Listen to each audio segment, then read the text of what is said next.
develop and implement such effective multidimensional policy to generate the conditions for sustainable peace and security in Mali and for the Malian people.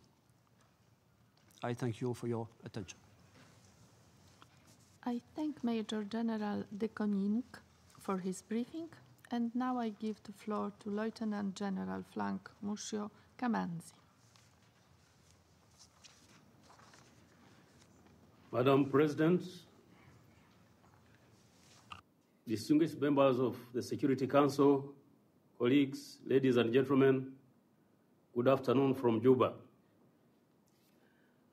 I, like my colleagues, have been asked to provide a perspective on the impact of the changing security and operational environment on UN missions and mandates. I would like to start by first reviewing the evolution of the conflict in South Sudan.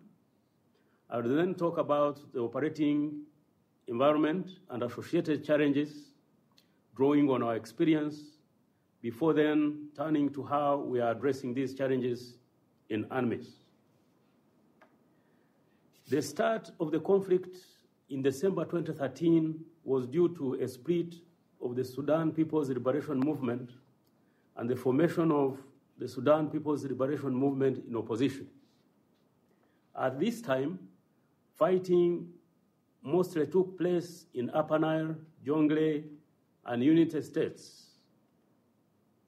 The peace agreement, known as the Agreement on the Resolution of the Conflict in South Sudan, signed on 17th August 2015, collapsed in July 2016, and conflict resumed.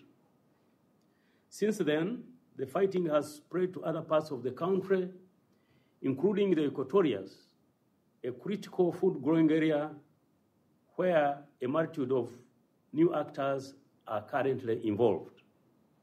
At the same time, long-standing communal conflicts fueled by competition for land and water resources have persisted and in most cases have become more violent and destructive due to the widespread availability of automatic weapons. The Intergovernmental Authority on Development-led process, known as High-Level Revitalization Forum, resulted in the cessation of hostilities agreement on the 21st December 2017.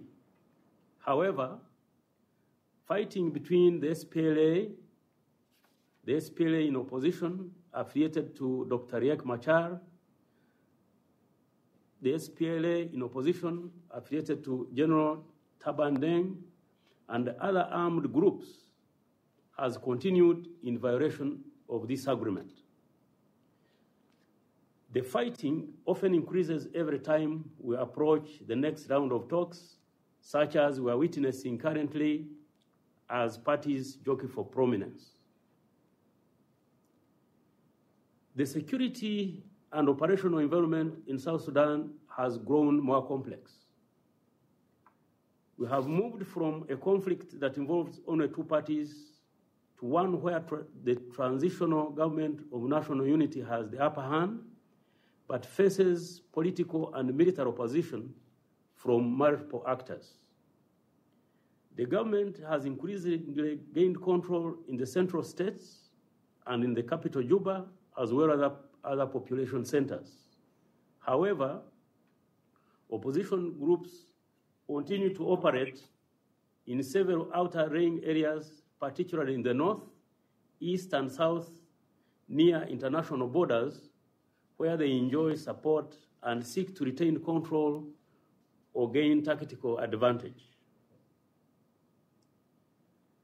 Protection of civilians remains a priority task, and we continue to provide physical protection to over 209,000 internally displaced persons and UN agencies and other humanitarian actors who live and work within the 5 protection of civilian sites distributed all over the country. Additionally, our presence in Bunj reassures, and supports the 15 humanitarian agencies who assist 13,000 refugees at the refugee site, and the 11 humanitarian agencies who work with 54,000 refugees at the Jam Jam refugee site in Upper Nile and Unity States, respectively. While this population is a small fraction of the estimated 1.69 million internally displaced persons within South Sudan, it requires over 40% of the forces to accomplish this task. We are therefore working to free more forces for mobile and outreach operations through the introduction of surveillance systems and other technologies to enable the protection of these sites with less troops and improve our operational efficiency. More mobile operations will provide a greater security presence, as well as creating the confidence that allows people to return to their homes from protection of civilian sites and neighboring countries. The terrain and climatic conditions in South Sudan are particularly demanding. During the rainy season, from May to October, most of the unsealed roads that link states and major population centers are impassable. Our ability to be mobile for nearly half of the year is therefore highly constrained. As a result, we have had to disperse forces in order to maximize our ability to reach out and support humanitarian actors. To achieve this, we operate from 17 bases, 7 of which are occupied by a single company each of up to 150 troops. Our forces must travel over several hundred kilometers between bases, along single track roads or by limited helicopters that we have. This presents additional challenge for the resupply and force security. To address these issues or challenges, we are taking the opportunity afforded by the recent induction of the first elements of the Regional Protection Force into the mission by reinforcing our operating bases in Yambio and Torit, and also establishing a new one in Yei in the south of the country.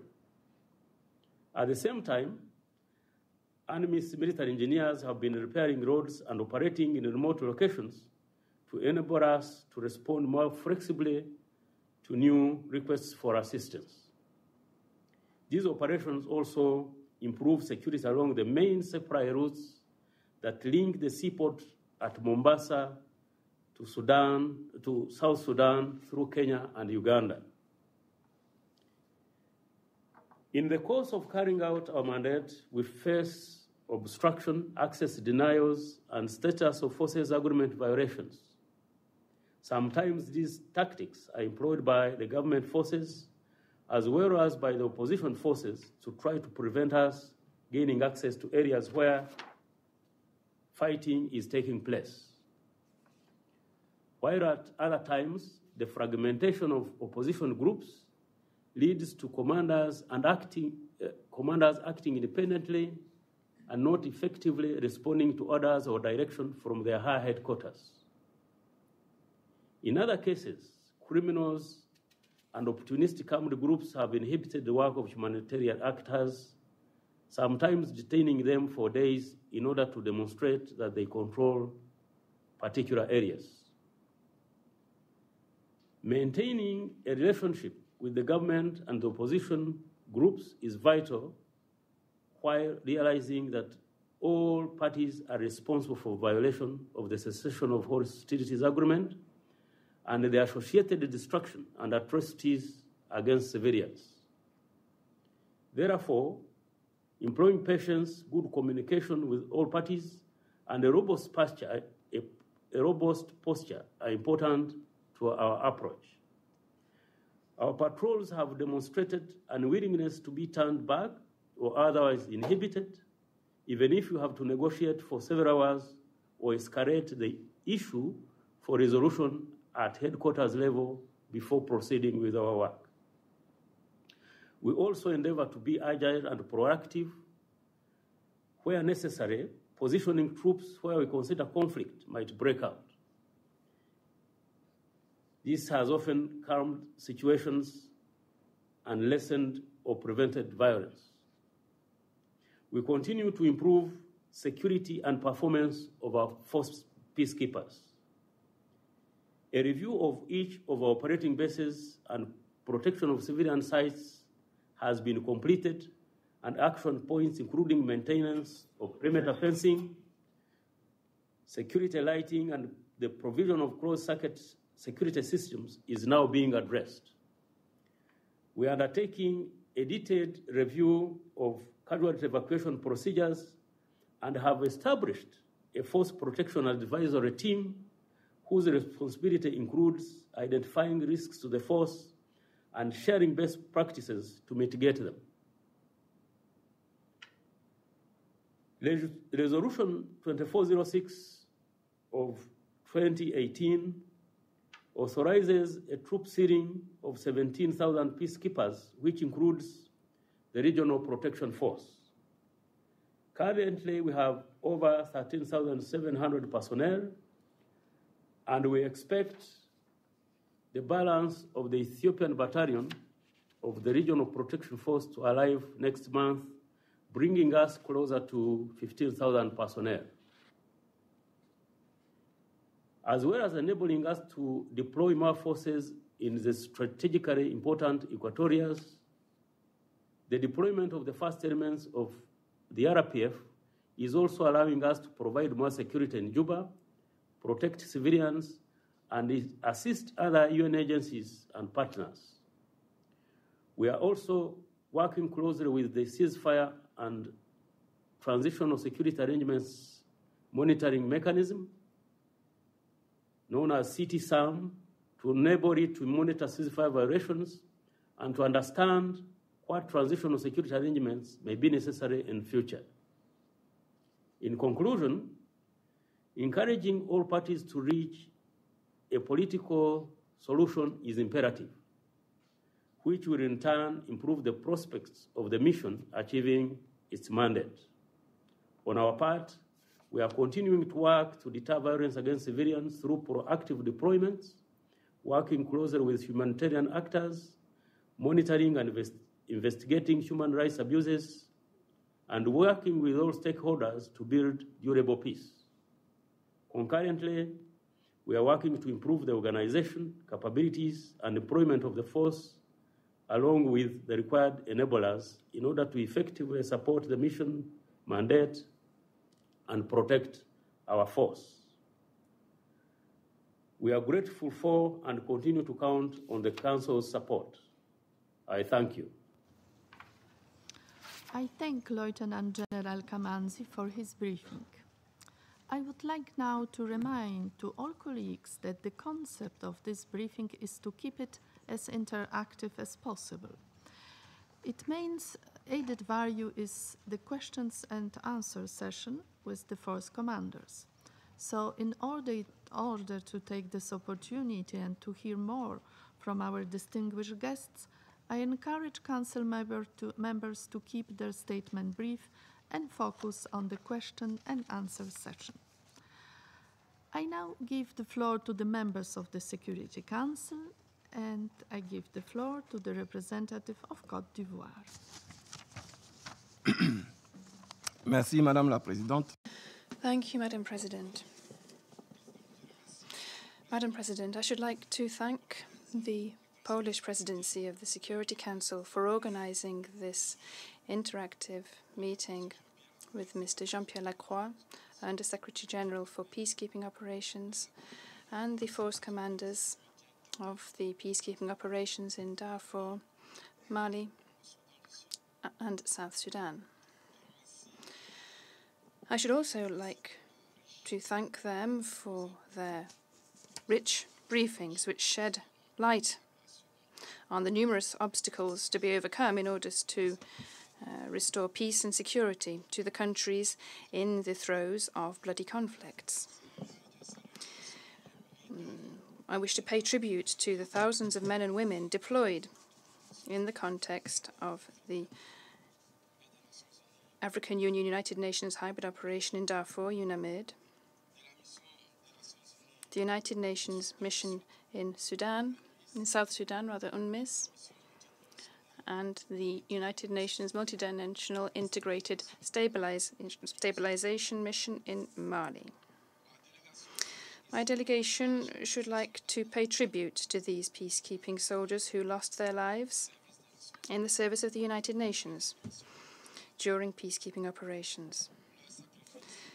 Their sacrifices oblige us to go beyond our differences on some aspects of peacekeeping, to join our efforts in order to transform into reality the hopes of peace and security aspired to by millions of people across the world.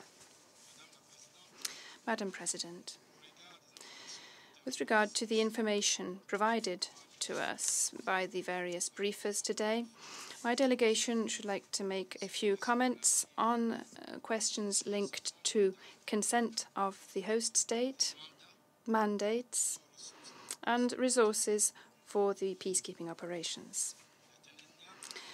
It is unquestionable that peacekeeping operations are not intended to supplant the host state authorities, but rather to support them against the backdrop of an exit strategy from the crisis based upon an inclusive and credible political process.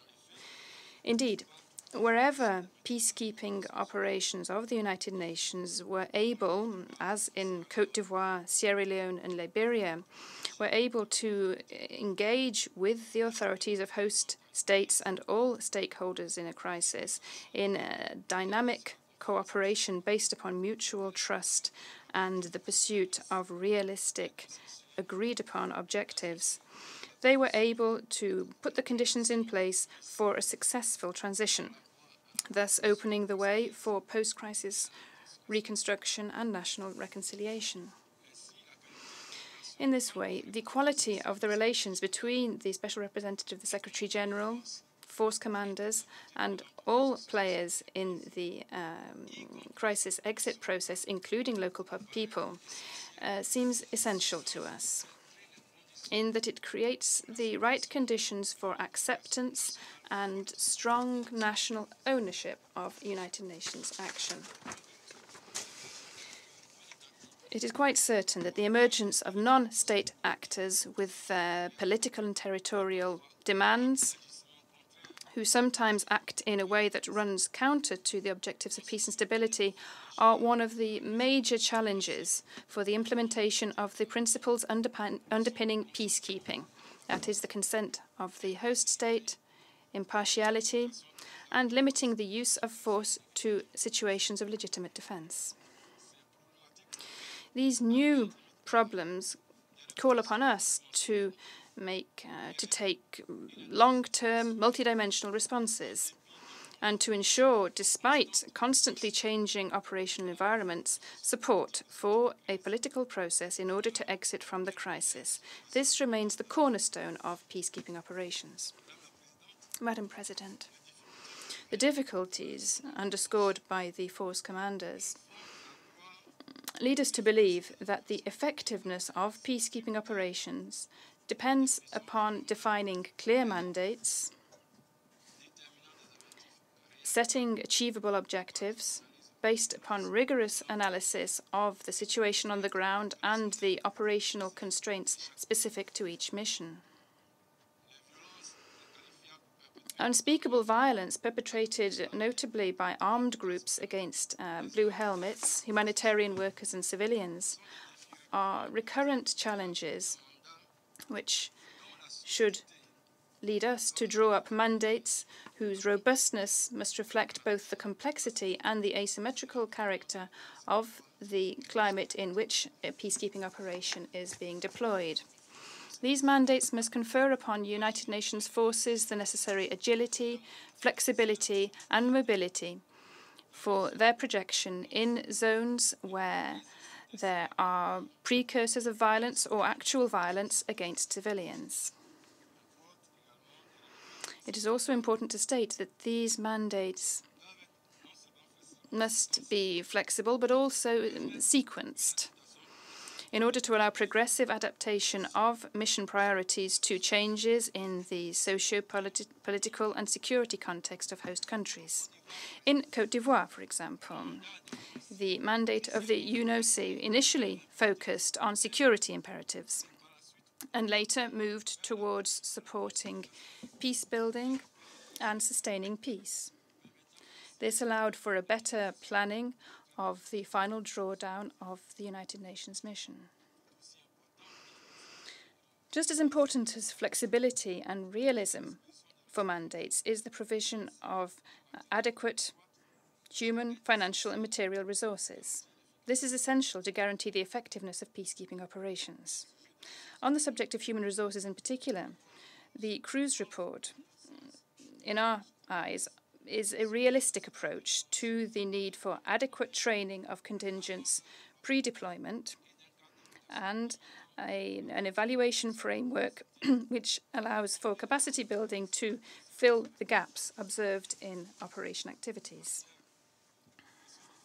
Moreover, the question of financing of peacekeeping operations, which my country wishes to see being predictable and sustainable, is just as crucial as the provision through triangular partnerships of equipment which meets peacekeeping needs in asymmetrical environments. Madam President, UN missions are made up of a patchwork of troops and personnel who are motivated by their shared quest for peace and stability in countries undergoing conflicts, all come from different countries and different cultures. This obviously has an impact on their perception of their obligations in a peacekeeping context in difficult environments. To conclude, my delegation would like to pay tribute to the work done by the United Nations peacekeeping forces. Their merit lies above all in their day-to-day efforts to maintain cohesion and unity of action in peacekeeping missions, so that they can continue, despite the many challenges, to be the United Nations' most effective instrument to the service of the peace continuum. I thank you. I thank the representative of Côte d'Ivoire for his statement, and now I give the floor to the representative of UK. Thank you, Madam President, and thank you for this opportunity for a candid and constructive discussion with our force commanders, who I thank for their briefings so far, and I put on notice I'm going to ask lots of questions to and hope to hear from later. And thank you also to Under Secretary General Lacroix for everything you have had to say and for your leadership on these issues. I do think it's very important for our force commanders that you're able to be here with the Security Council and able to speak truth to us and to be as clear as you need to be with all of us here. So please be candid. Before I go into some of those questions, though, I would like to take colleagues back. Some of us were on the Security Council visit to Mali last November, where we had the great honor of participating in the dedication of a memorial to all who had lost their lives serving in MINUSMA. And I think it's important that we take the time and the moment to pay tribute to all peacekeepers who have given their lives in service of the United Nations, and to all the brave women and men that serve now in support of the UN's peacekeeping operations. And I would like to offer the United Kingdom's thanks for their service and for the service and leadership of our force commanders here today. Now, peacekeeping is one of this organization's greatest achievements. It's an integral part of what our peoples around the world think of when they think of the United Nations, and we celebrate this year the 70th anniversary of United Nations peacekeeping. And as we strive for reform in the wider UN system, so we must work to make UN peacekeeping more effective and more efficient, through better mission planning, through more pledges of troops and capabilities, and stronger mission performance. We therefore welcome both the report on improving the safety and security of peacekeepers by General Dos Santos Cruz and the UN's action plan, and the Secretary General's Action for Peacekeeping initiative that has flown from that. We see three key priorities. Firstly, that this Council should take a longer-term view of conflicts and set more strategic and sequenced mandates. Secondly, that peacekeeping should be better coordinated with other UN activities, such as peace building and development. And thirdly, improve peacekeeping performance, including accountability where performance is not at the right standard. So my first question to our commanders is, how is the action plan being implemented in your missions? General de Koning mentioned the importance of intelligence in peacekeeping, situational awareness, sending our peacekeepers out with knowledge of what is going on around them. What improvements have been made in the use of peacekeeping intelligence, and how can we in New York further support those efforts? And then in the context of efforts to further improve the performance of peacekeepers, I know the Secretariat has been tasked to develop an integrated performance policy framework. And my question would be whether the force commanders have a view about what such a performance framework should contain. How do we incentivize better performance in missions? Specific questions on some of the missions. On UNAMID, thank you very much for what you have to say about the reconfiguration work. I would just ask what you think, General, the next step should be in the mission's reconfiguration, and in particular whether any challenges are being faced in delivering changes alongside the mandate to protect civilians. On MINUSMA, again, I thought that was a very helpful intervention. A question I would have is, we know, of course, MINUSMA is working in the same space as the G5 Sahel Joint Task Force. I'd just like to know how well the military actors are joining up to ensure they contribute in their defined ways to the common objective, and how the link with development humanitarian is going. Is there a coordinated plan that brings together the different military actors and the different development actors behind them to make the most of all of the tools we have at our disposal in Mali? And then finally, to the General commanding UNMISS, I want to say how we talked about this yesterday, actually, in the Council, how impressed we've been by some of the swift and decisive action taken recently in response to cases of sexual exploitation and abuse. And I just wonder, this is obviously a big problem still in different missions, whether you could give some examples of the best practice that you've used in South Sudan that might help other missions to learn and to be able to respond effectively if it happens to them. But let me finish there in the spirit of interactiveness and reiterate my sincere gratitude to all of those serving in blue for the good of all of us. Thank you. I thank the representative of United Kingdom for his statement. And now I give the floor to the representative of Russian Federation. Thank you, Madam President. We're grateful to Undersecretary General Jean-Pierre Lacroix for his assessment of the current state of UN peacekeeping. We're grateful to the force commanders in South Sudan for the updated briefings on the situation and their missions. We greatly value the efforts of peacekeepers in very difficult conditions, and we would like to pay tribute to all of those who have paid the ultimate price for peace and stability.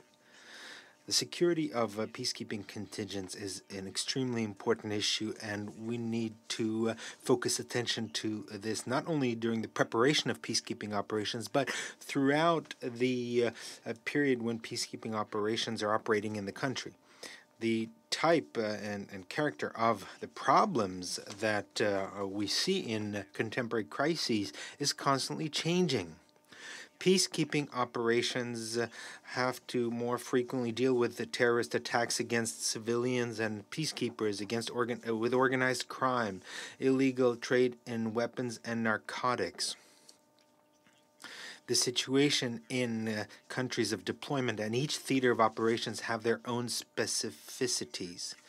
The increase in the threats that I just mentioned obviously leads experts and researchers to give serious thought to the concept of work of blue helmets, about their sequence of actions, or in a situation where sometimes it's impossible to distinguish fighters from civilians, or the inability by the host country to ensure the appropriate protection of civilians against these new threats. As a result of such reflections, we often hear the same kind of proposal or appeal, and that is to endow all peacekeepers with a robust mandate and additional capacity to collect information and to use force. Now, we heard similar ideas today already. Now, we believe that in such conditions, peacekeepers, quite to the contrary, need to be very cautious in their actions, because peacekeeping operations embody the ideals of the United Nations.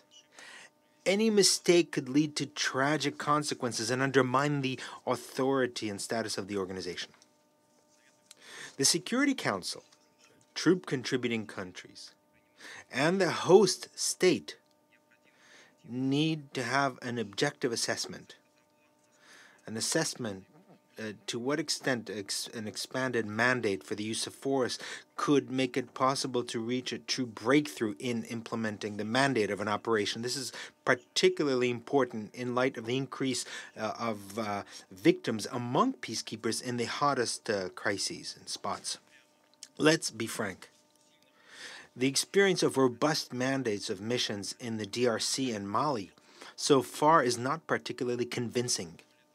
Furthermore, this experience has led to a number of questions, legal questions, technical, logistical, human resource questions. All these require examination in an intergovernmental format by the specialized entities of the UN and with the direct participation of troop contributing countries. We need to be clear and realistic here. The inability to find a workable response to the root causes of conflicts and the threat of terrorism should not lead automatically to strengthening the mandates of peacekeepers on the pretext that there are no other options. There are other options. First of all, we need to be intelligent and thorough in planning mandates and the operational work of peacekeepers. We should not burden missions with work that they're not used to and that should be dealt with by specialized entities of the UN. Our attention should be focused on priority issues, supporting the political process, strengthening the national capacity of the host country, and ensuring security. I would like to hear how this planning that I mentioned in modern conditions is taking place. Furthermore, in preparing to conduct operations, it's important to take into account the views of troop contributing countries and not to neglect or disregard the views and preferences of the local population. Part of that population might support armed groups. That's precisely what happened in the Central African Republic. Let's not forget that in such cases, the security of peacekeepers, civilians, humanitarian workers, and country team staff is threatened in such situations. Now, also another important factor is the proper training of blue helmets and ensuring them with appropriate equipment. It is unacceptable to create a situation where you have a robust mandate, whereas the conditions for their implementation is not possible to create for a very long time. And here it's important to touch upon the active security of contingents and also the issue of collection and analysis of information that my British colleague touched upon. We believe that this kind of activity can only be carried out within a framework agreed to by member states in accordance with the UN Charter, with the consent of the host government, and only for the specific aims of ensuring the security of peacekeepers and the civilian population. We cannot accept the use of intelligence gathering means or information for any other purpose, including to achieve the so-called political aims of the mandate. Madam President, I would like to in particular underscore the importance of strict adherence to the basic principles of peacekeeping, consent of the parties, impartiality, and the non-use of force except for cases of self-defense, and implementing the mandate of the Security Council. If we don't adhere to these principles in trying to find robust responses or preventive responses to virtual threats, peacekeepers could become directly drawn into conflicts. We, in particular, noted that in the statements of some of the briefers today, there were references to the Cruz report. As far as I recall, it was discussed by member states in the Special Committee on Peacekeeping in March of this year. That report are quite questionable, and there are different views on them. We don't see any grounds to use its recommendations as a basis for implementation. We hope that Jean-Pierre shares that point of view, and we will be grateful to you if you could provide more information on this situation. We also believe that attempts by certain countries to promote, as part of UN peacekeeping, initiatives that were agreed outside the UN is unacceptable, agreed to by a small group of states.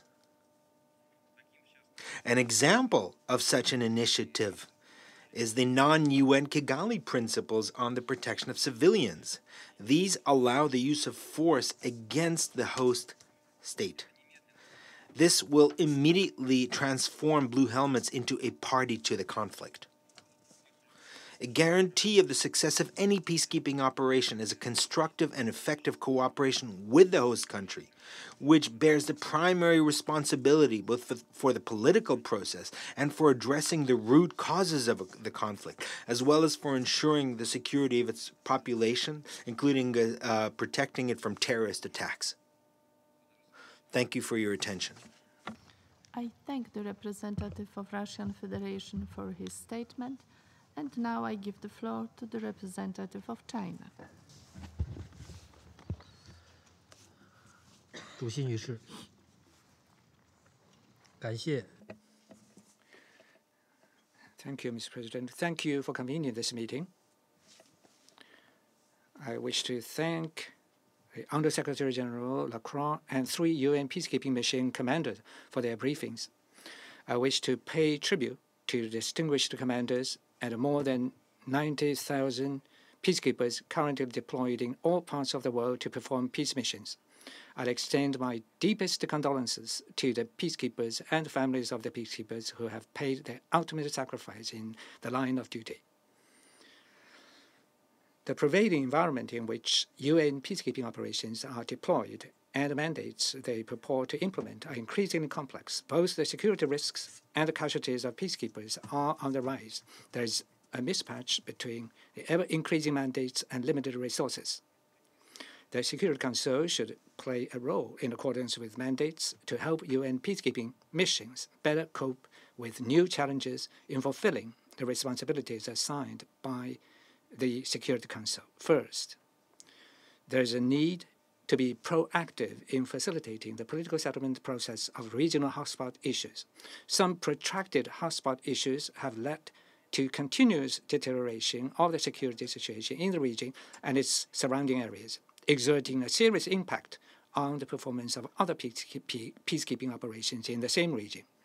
The international community should step up efforts to settle the hotspot issues in the region, and peacekeeping operations should act responsively to the relevant efforts to create conditions for the political settlement of hotspot issues. Second, there is a need to design clear, feasible, and focused mandates for peacekeeping missions.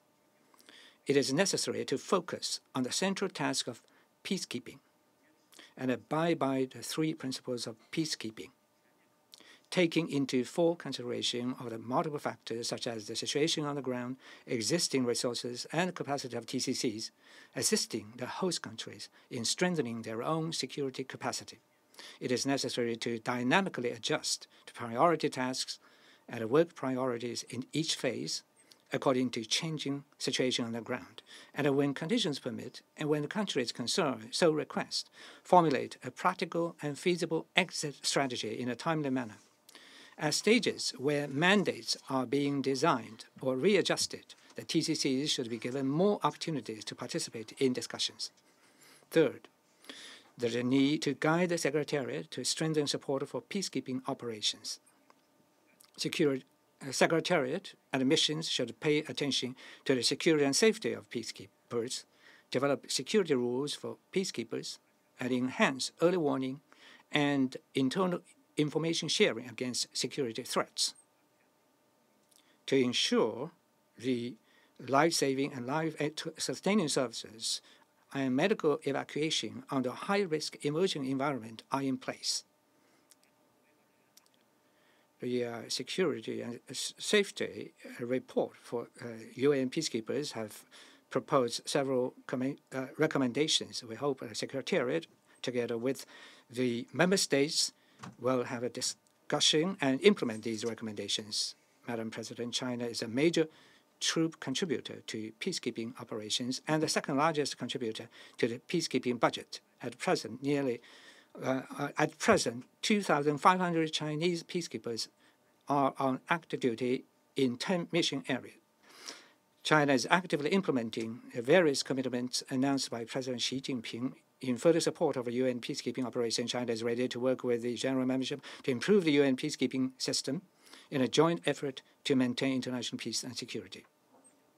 Finally, my question is, what are the main factors that affect the ability of peacekeeping operations to respond to security threats?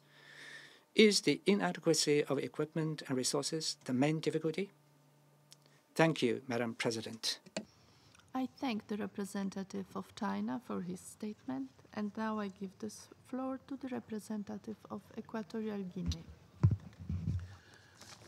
I thank you, Madam President. I should like to thank the Under-Secretary General for Peacekeeping Operations, Mr. Jean-Pierre Lacroix, for his valuable briefing on the mandate, to Lieutenant General Leonard Ngondi of UNAMID, Major General Jean-Paul de Koning, Force Commander of the MINUSMA, and Lieutenant General Frank Monsieur Kamanzi of UNMISS, for presenting the situations of their respective peace missions. Madam President, Equatorial Guinea expresses its gratitude for the work being done in these complicated missions.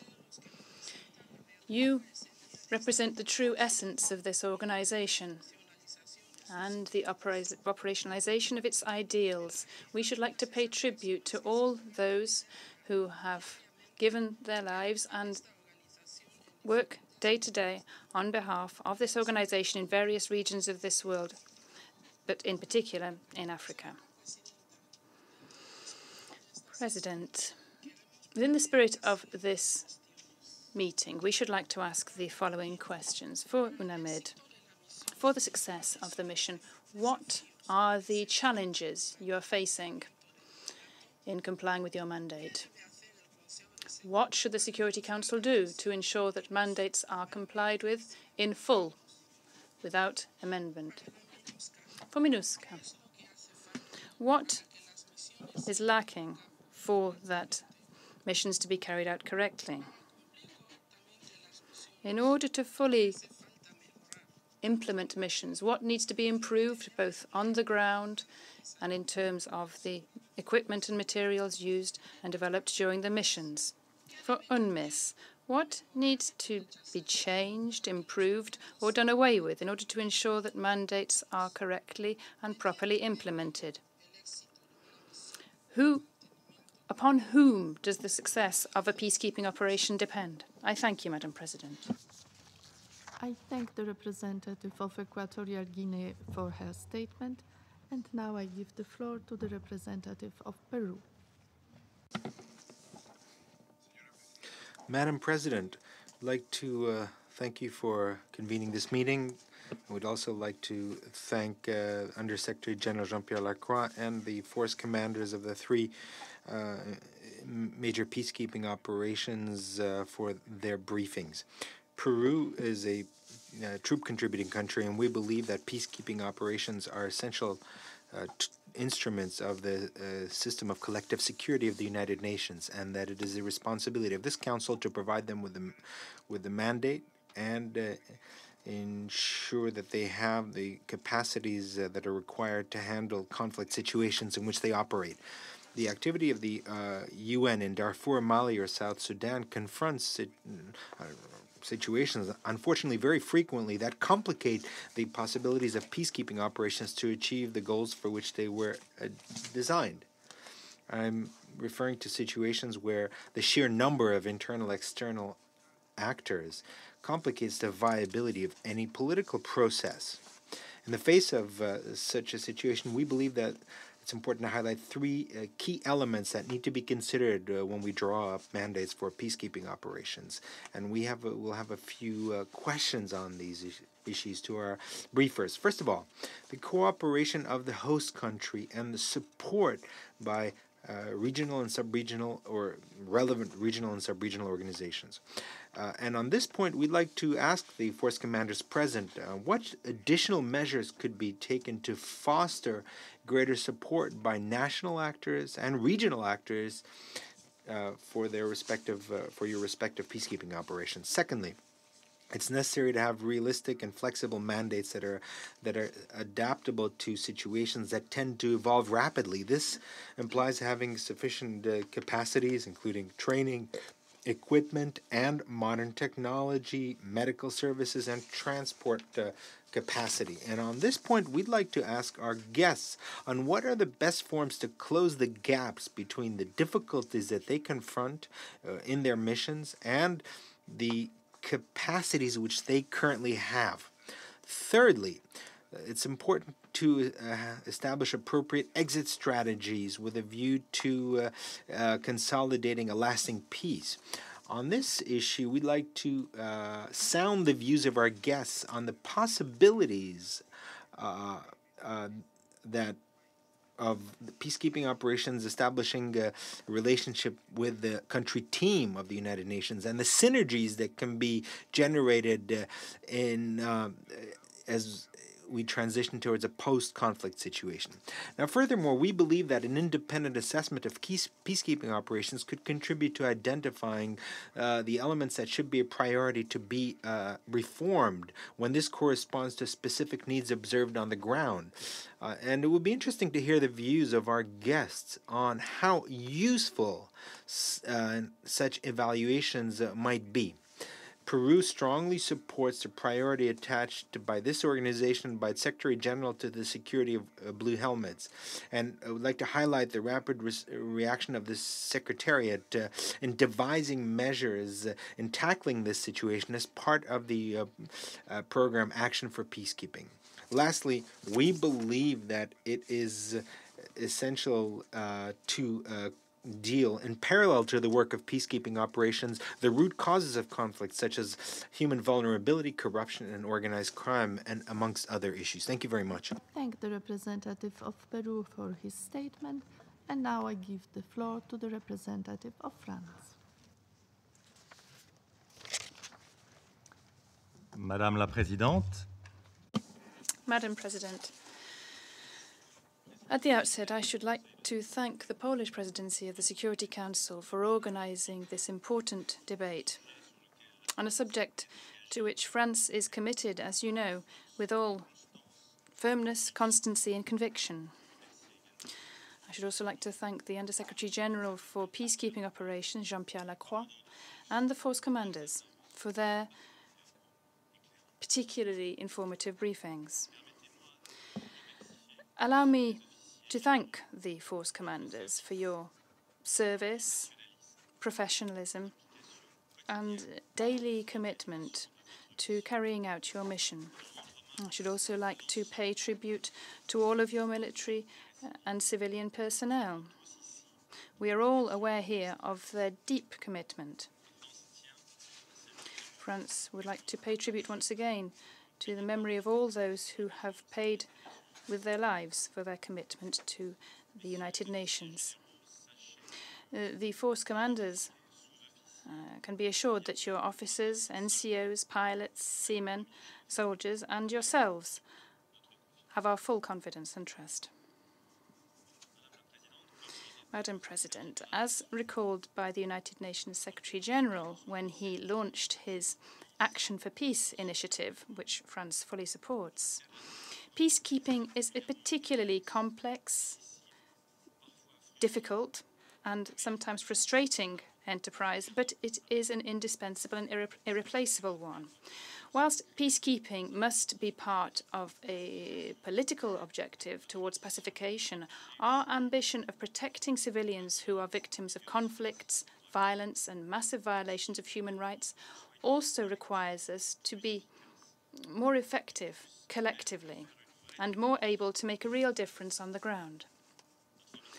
Our shared ambition must therefore be to see our operations, your operations, being conducted and implemented in optimal conditions. It is incumbent upon us, therefore, to provide you with the necessary resources and means to smoothly and effectively accomplish your mission.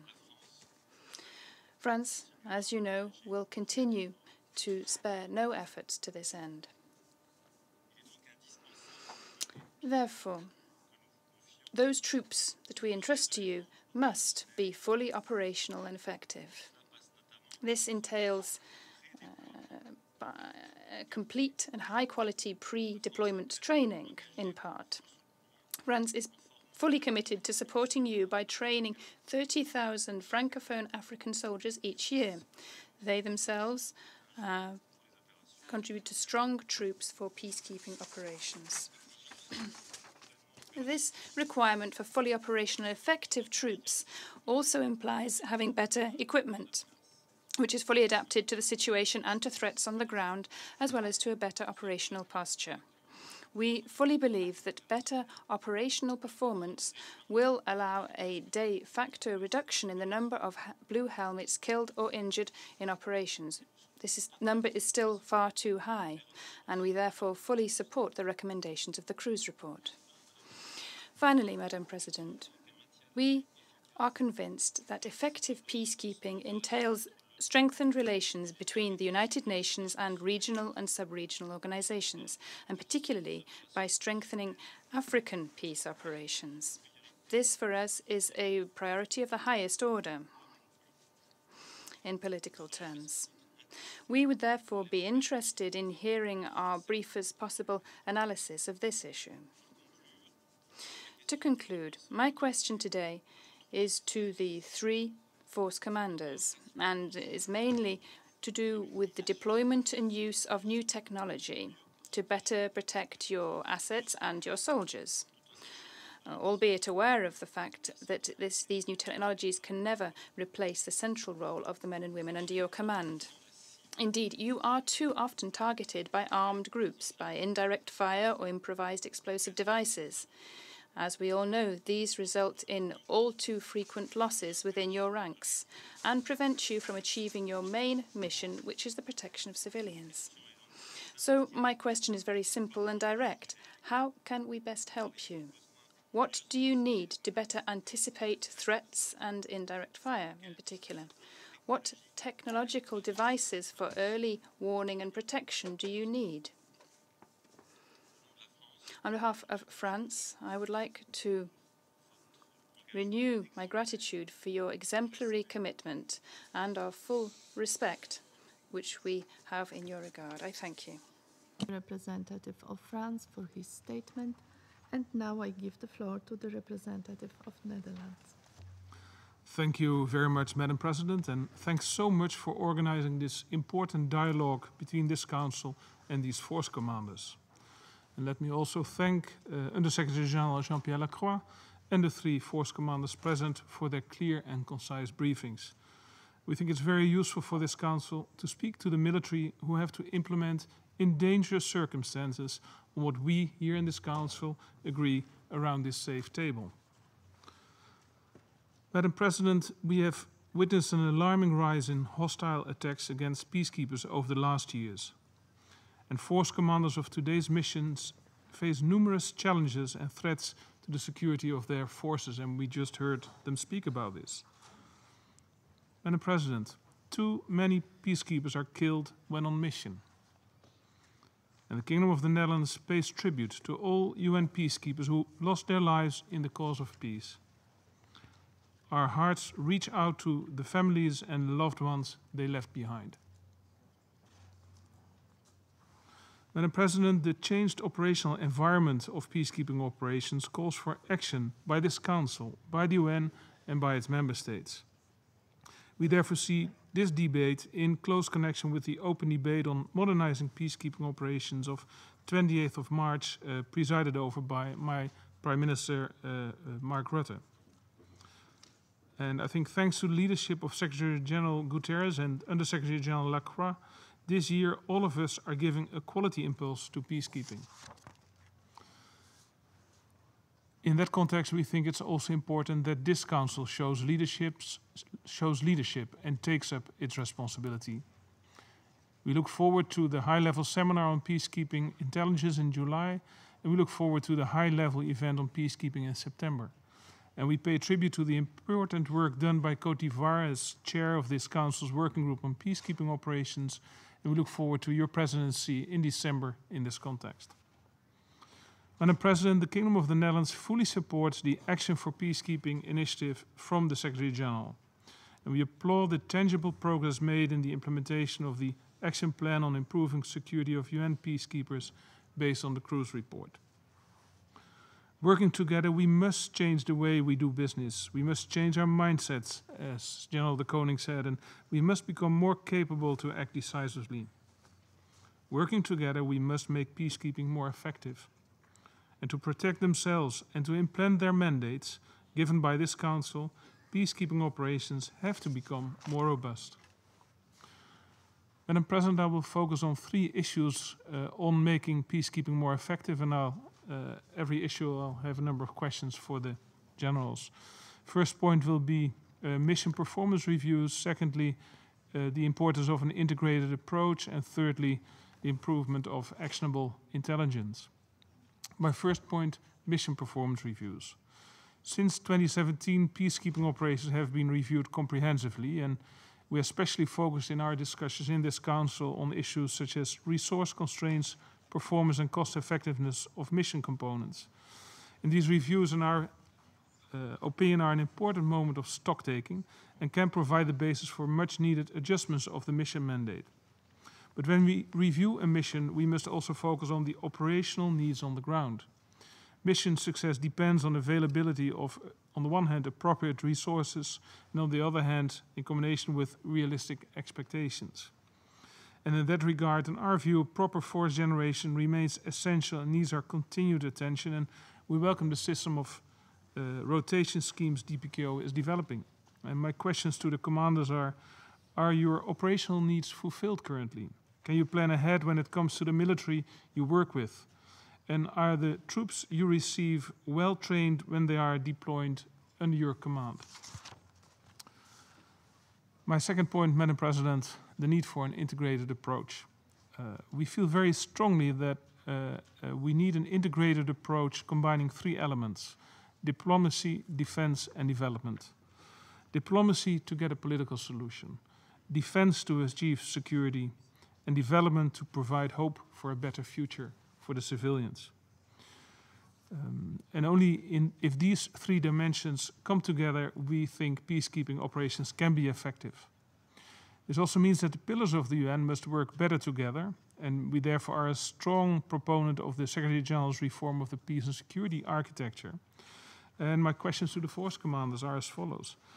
Do you have the impression that the development pillar of the UN is working closely enough with you? What could be improved?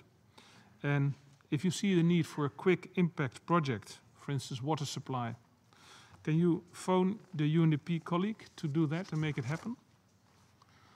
My third point, Madam President, last point, situational awareness.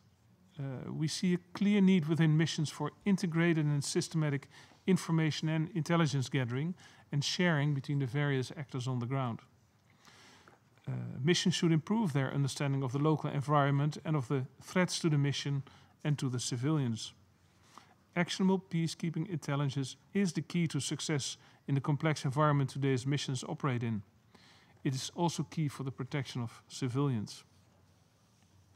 Peacekeepers need the eyes and ears to build and maintain situational awareness. And let me be blunt, better peacekeeping intelligence helps save lives, in our opinion. That brings me to my last questions. Do you currently have enough early warning capacity when it comes to the asymmetric threats you face? And then my final question, could you share the key challenges in your mission and how could this council help you assist to overcome these challenges? Once again, thank you very much, Madam President, and we look forward to the answers of the force commanders. Thank you. I thank the representative of Netherlands for his statement, and now I give the floor to the representative of Ethiopia. Thank you, Madam President. I would like to thank Under-Secretary General Lacroix and all the force commanders for their respective briefings on the main challenges in today's peacekeeping operations. I wish to take this opportunity to pay tribute to the brave men and women who are serving in different peacekeeping missions around the world. Madam President, I want to focus on the unprecedented challenge peacekeeping missions are facing today, as the force commanders of MINUSMA, UNMISS, and UNAMID have already explained to us. Peacekeepers are increasingly deployed to protect civilians and support complex political processes amid ongoing fighting and high-risk situations characterized by asymmetrical threats. Targeted attacks against peacekeepers and innocent civilians are not only on the rise, but they have increasingly continued to become the norm rather than the exception. I suppose this has already been highlighted by colleagues. It needs to be repeated because of the magnitude of the challenge we are facing. The recent incident of attacks that led to the death of peacekeepers in Mali, the Central African Republic, the DRC, is a clear indication that these threats are growing in scale, frequency, and complexity. It is therefore imperative that peacekeeping missions need to reform and adapt to the changing security dynamics. In this regard, the high-level panel on peace operations review has certainly made important recommendations, and their timely implementation will certainly go a long way in making UN peace operations fit for purpose. This is our view, of course. Devising the right political strategies and operational approach has also never been so critical. In this connection, I would like to suggest the following, and would be pleased to hear the comments of the force commanders on these suggestions that I would be making. I subscribe to the view expressed by the UK about the need to be frank in this exchange of views. My first suggestion has to do with what has been reiterated by many and so many times, and that has to do with the need for pragmatic and flexible interpretation of the basic principles of UN peacekeeping. The traditional peacekeeping versus peace enforcement debate should, at the minimum, be looked at in a more nuanced manner. Peacekeepers cannot and should not remain indifferent in the face of significant threats to themselves as well as to innocent civilians whom they are supposed to protect. The force commander of MINUSMA has referred to the robust use of force. How much flexibility do UN peacekeeping principles allow for resorting to robust use of force? In our view, peacekeepers should have robust mandate with a clear concept of operation and rules of engagement based on a thorough situational analysis, threat assessment, and planning. And this, we believe, will allow them to have a robust posture in defending themselves and protecting civilians in the face of mortal danger. However, having a clear mandate, concept of operation, and rules of engagement is not enough.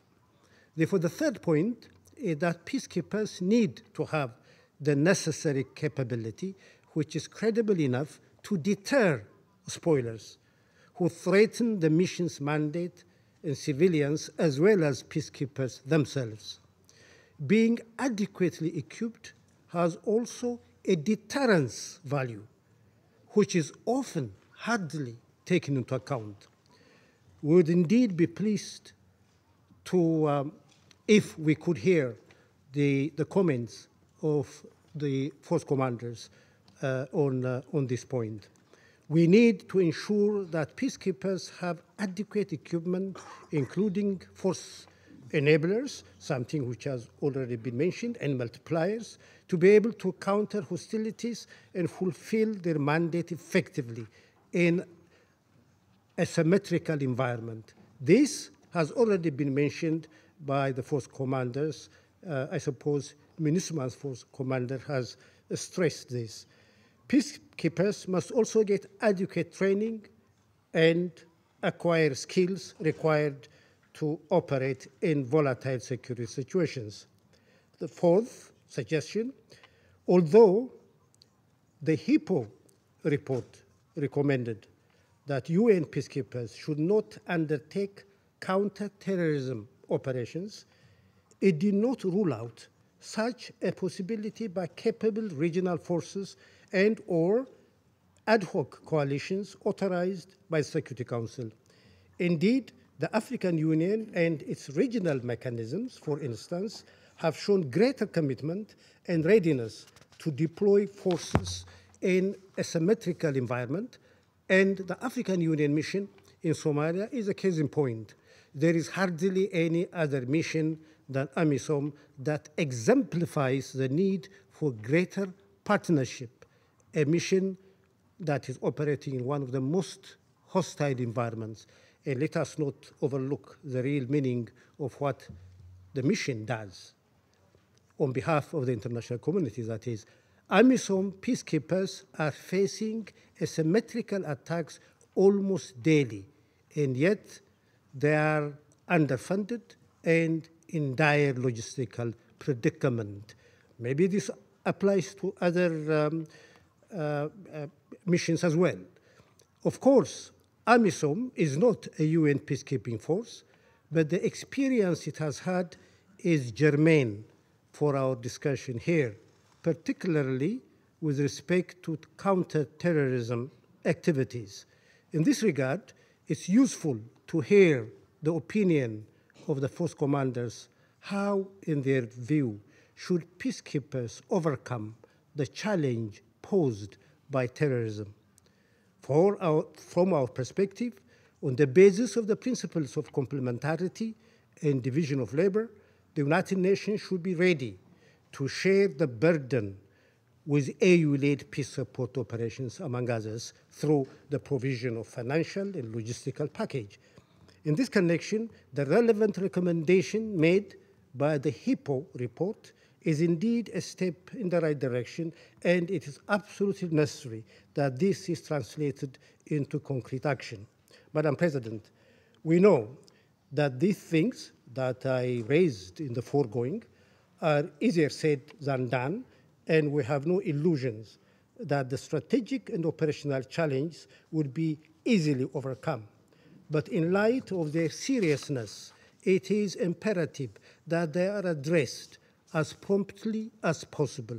Otherwise, the commitment to the protection of civilians would remain mere words repeated ad nauseum with little meaning in the real world, where so many need protection in practice, not in theory. As I conclude, I would like to express appreciation to the force commanders for their statement and also for the work they are performing to contribute to peace and stability in Africa. We are indeed grateful for what they and the troops under their respective command are carrying out by way of discharging their responsibilities. And of course, I look forward to hearing their comments. Thank you, Madam. I thank the representative of Ethiopia for his statement, and now I give the floor to the representative of Kazakhstan. Madam President, I thank the Polish presidency for organizing this important interactive discussion with most informative briefings offered by USG Lacroix and the force commanders. We express our appreciation for their insights and commend them for their heroic service. Kazakh delegation will make general observations but refer to specific questions on individual missions. Madam President, just few hours back, many UN member states commemorated together with the Secretary General and PJ Office a very important occasion, 73rd anniversary of the Victory Day in the Second World War, by attending exhibition in the United Nations headquarters, co-organized by 9 countries from my geography. As our Honorable Secretary General has mentioned at the opening ceremony, I quote, "Today's commemoration has more meaning than in any of the previous years. We see a world in which conflict is proliferating. We see a world in which so many wars are taking place. So I believe it is absolutely essential to remind us all of the lessons of the Second World War," end quote. And we also regret that so many conflicts and wars are taking place today, especially in Africa, and in particular in Darfur, Mali, and South Sudan, situation in which we're considering today. So in this regard, I would like to remind of the initiative of my country's leadership to elaborate a joint program to stop all violent conflicts by UN centenary in 2045, which is mentioned in the Council's first PRST adopted this year. Madam President, our peacekeeping forces remain a most valuable tool. At the same time, the challenge is to use them to create conditions for political solutions, inclusive negotiations, and implement peace agreements. We, above all, should foster strong and effective cooperation between governments, the United Nations and African Union, especially the AU High-Level Implementation Panel, and, wherever possible, also bring in sub-regional groups like IGAT or selective countries with influence.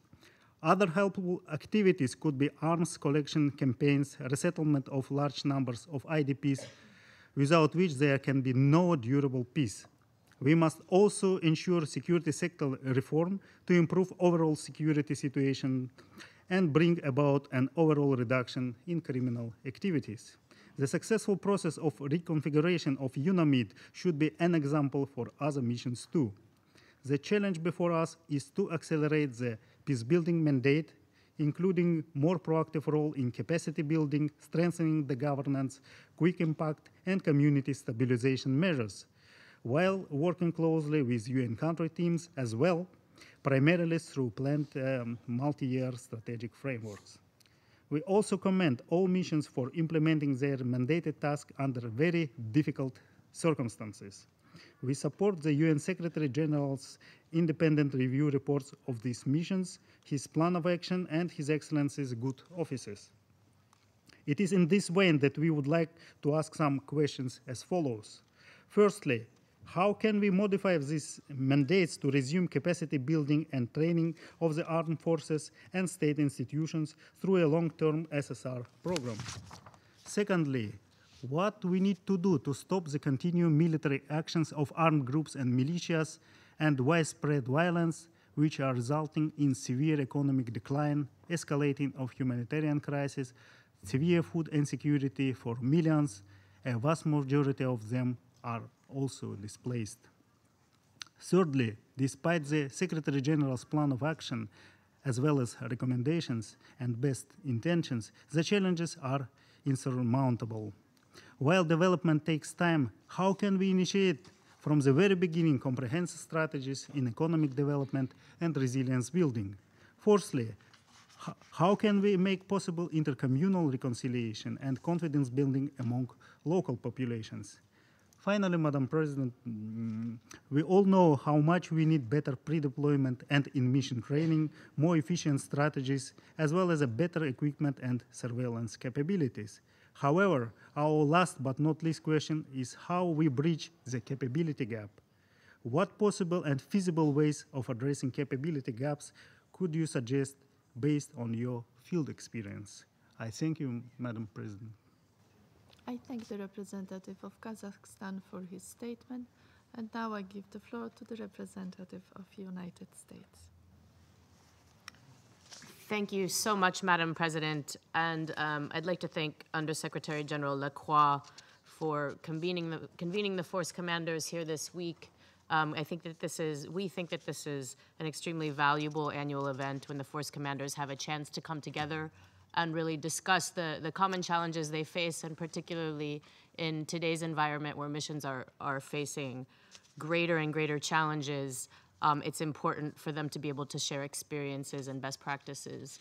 So thank you for that, and thanks to the Polish presidency for convening this meeting today, where we were able to hear from these three great force commanders here.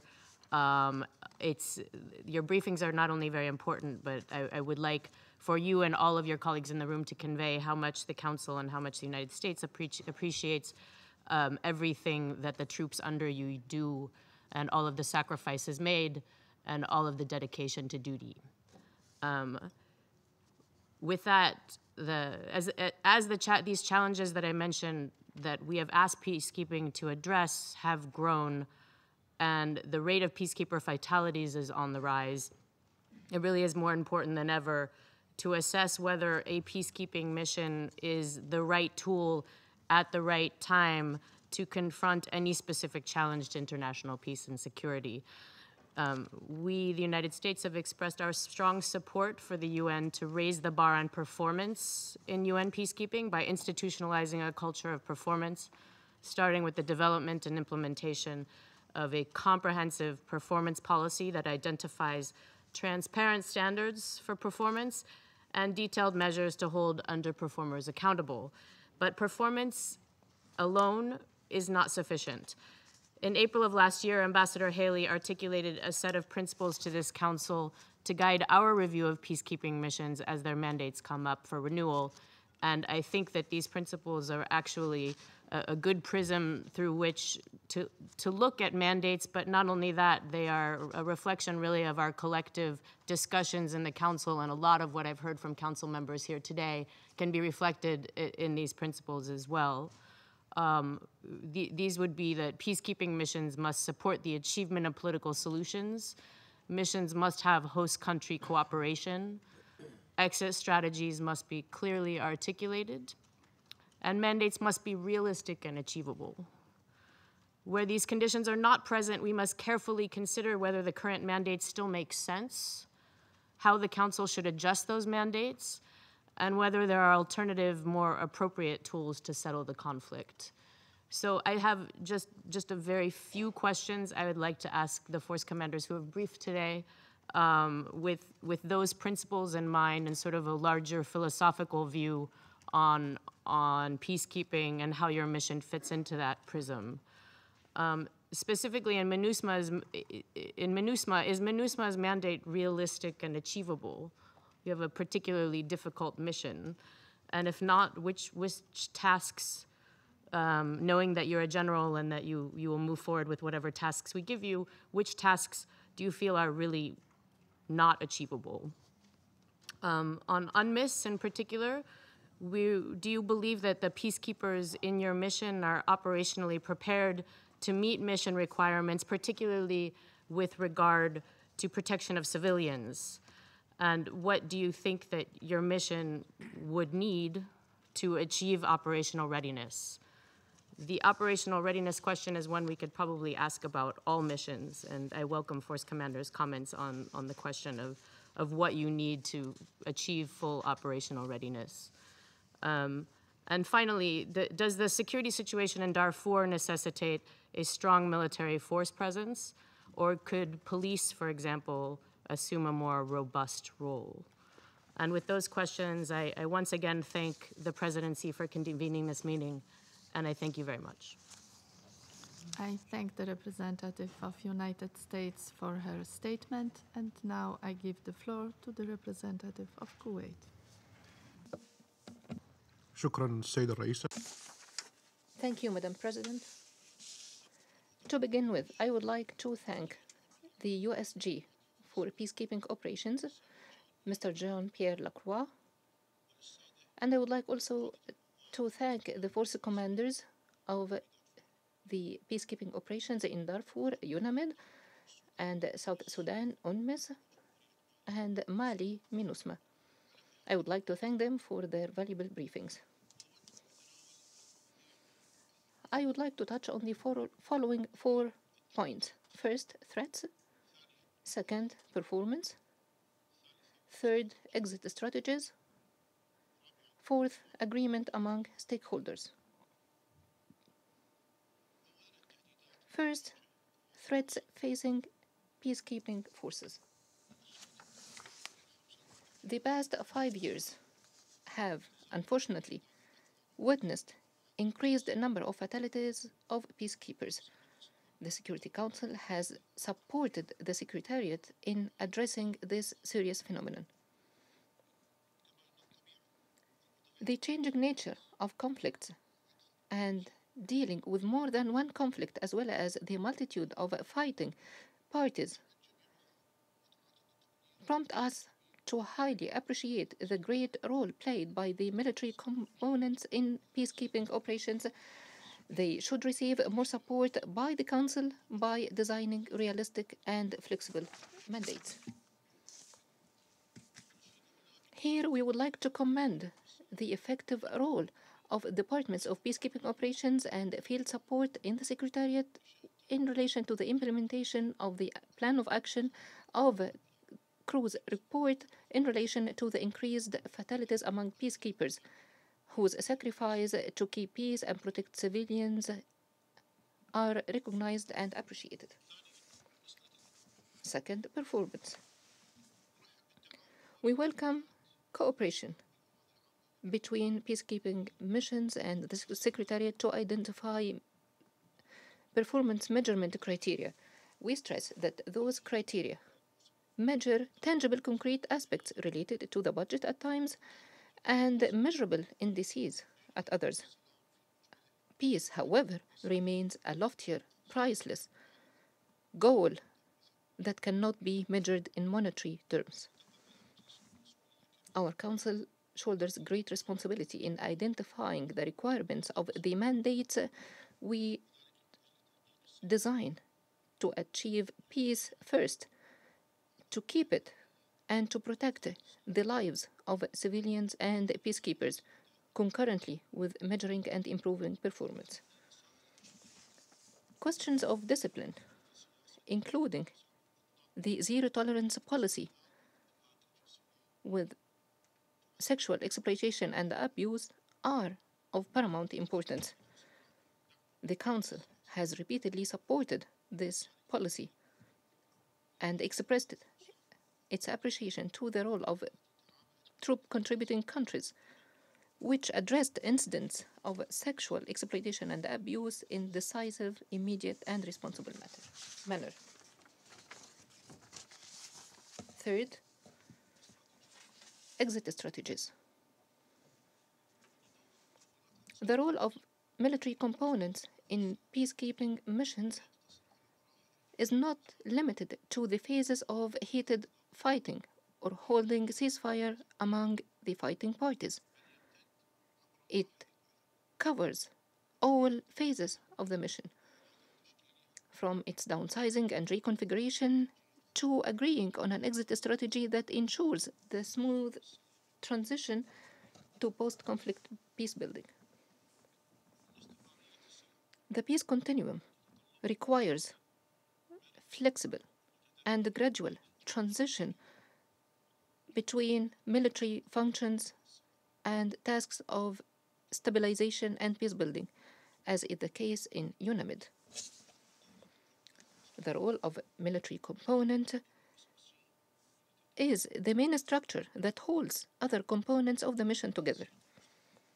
Also, the continued coordination between the military and police components ensures maintaining the peacekeeping and support of capacity building, and this is the case in the transition to the current mission in Haiti, MINUJUST. Fourth, agreement among the parties contributing to peacekeeping missions. We spoke elaborately in the open debate last month on peacekeeping operations about the role of parties contributing to peacekeeping operations, and we said that the military component is a key pillar in cooperation and agreement among those parties. At the beginning, we do have the host countries, who are the first partner in peacekeeping operations, then the troop contributing countries, and they play a crucial role in the triangular cooperation with the Secretariat and the Security Council. Third comes the regional and sub-regional organizations, which play an increasingly important role, particularly in Africa, as we have heard from the briefers. We stress the need for consistent and concerted efforts among the aforementioned parties. The C-34 made available its annual report, which covered questions including the military component. Fifth Committee also is discussing in the current month the financial and administrative aspects in peacekeeping operations. All aforementioned parties are indispensable in reviewing the mandates of peacekeeping operations, as well as the role of military components therein. Continued coordination among them is therefore a key requirement and an urgent need. In conclusion, Madam President,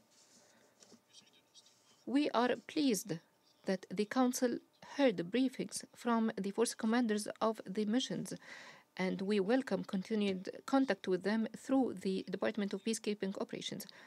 We once again recognize the sacrifices of peacekeepers in highly dangerous environments. We would like also to thank the troop contributing countries and all contributing parties, for whom we express again our appreciation for their sacrifices to keep peace. Thank you, Madam President.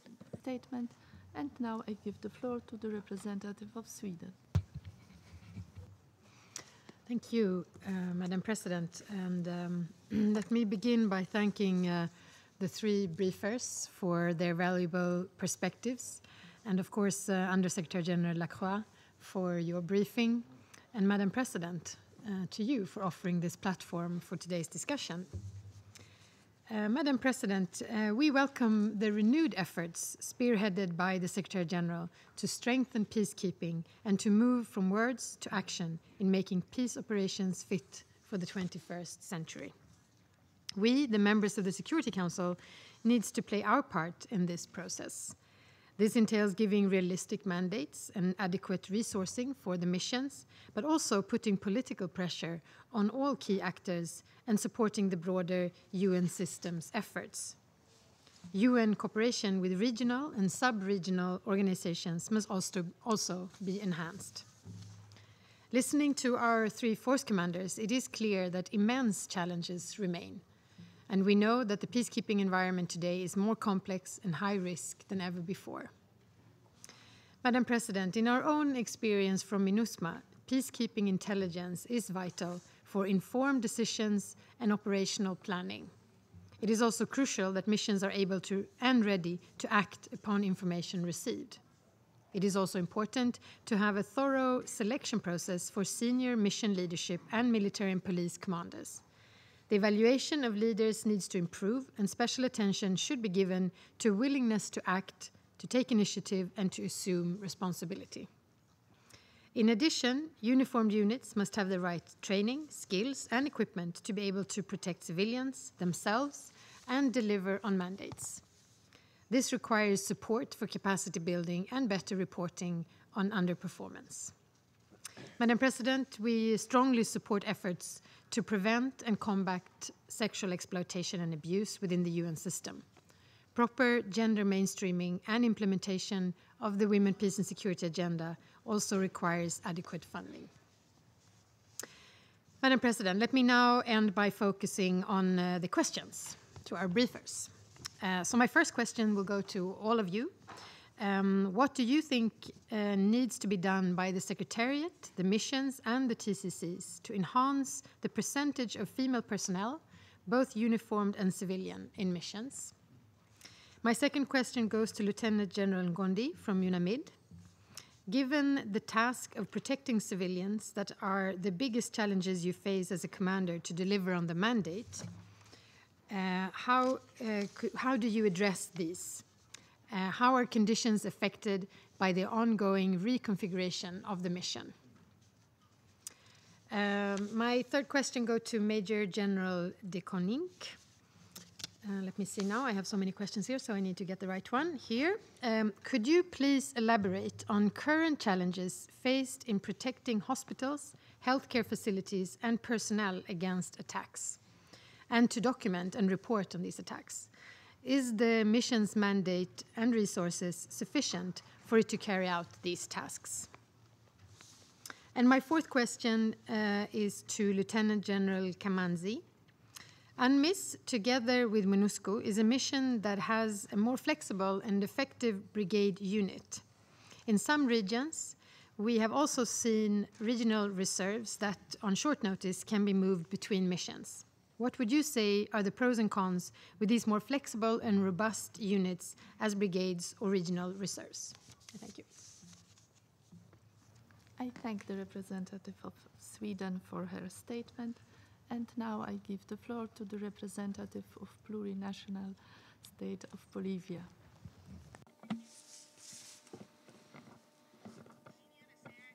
Bolivia would like to thank the President for organizing this important meeting. We'd also like to thank Undersecretary General for Peacekeeping, Jean-Pierre Lacroix, for his briefing, as well as the briefings of the force commanders of the peacekeeping operations in Darfur, Mali, and South Sudan via video conference. Madam President, the international panorama is not static. It's undergoing profound changes, and in the last few decades, these have led to constant threats from terrorist groups and transnational crime.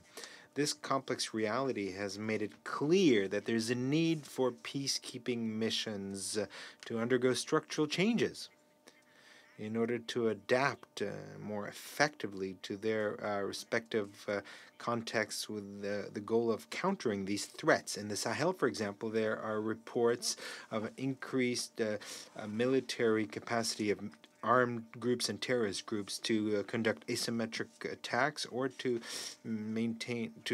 conduct ideological outreach activities and ultimately recruit new followers. This has made criminal activity more profitable, and it has become a source of a livelihood for these groups. So we'd like the commander of MINUSMA to maybe expand on this point and comment what might be the measures that to his mind, might be implemented in the region. Now, over these almost 70 years, peacekeeping operations, through the implementation of their mandates, have contributed to establishing peace in different countries around the world. Unfortunately, this has come at a very high cost, not only material cost, but also human cost, due to the loss of invaluable lives of troops, police officers, and civilian personnel who were victims of attacks while carrying out their duty. Bolivia would like to pay its sincere tribute to each one of the members of the peacekeeping operation contingents of the United Nations around the world, who spare no effort to fulfill their duty in spite of material restrictions and inadequate resources in some missions, also in spite of conditions on the ground and a fragile and volatile security environment. We'd also like to thank troop contributing countries and police contributing countries, those who contribute observers and civilian personnel, for their dedication, solidarity, and commitment to the United Nations system, and to the countries that suffer from armed conflicts and instability. Madam President, the constant attacks against members of peacekeeping operations, and were repeated as recently as just a few days ago in various geographical areas, demonstrate once again the need to strengthen key areas of peacekeeping missions, mainly those that have to do with understanding the situation on the ground, the capacity for movement and reaction of units, and most importantly, everything that has to do with strengthening the measures of defense and protection of the bases where the peacekeepers are stationed and the troops themselves. It's also important that the improvement of material factors, and especially technological factors, enables peacekeeping missions to be more effective in fulfilling their mandates. It's important to underscore that appropriate equipment and training of troops is not only the responsibility of troop contributing countries, but also of our entire organization.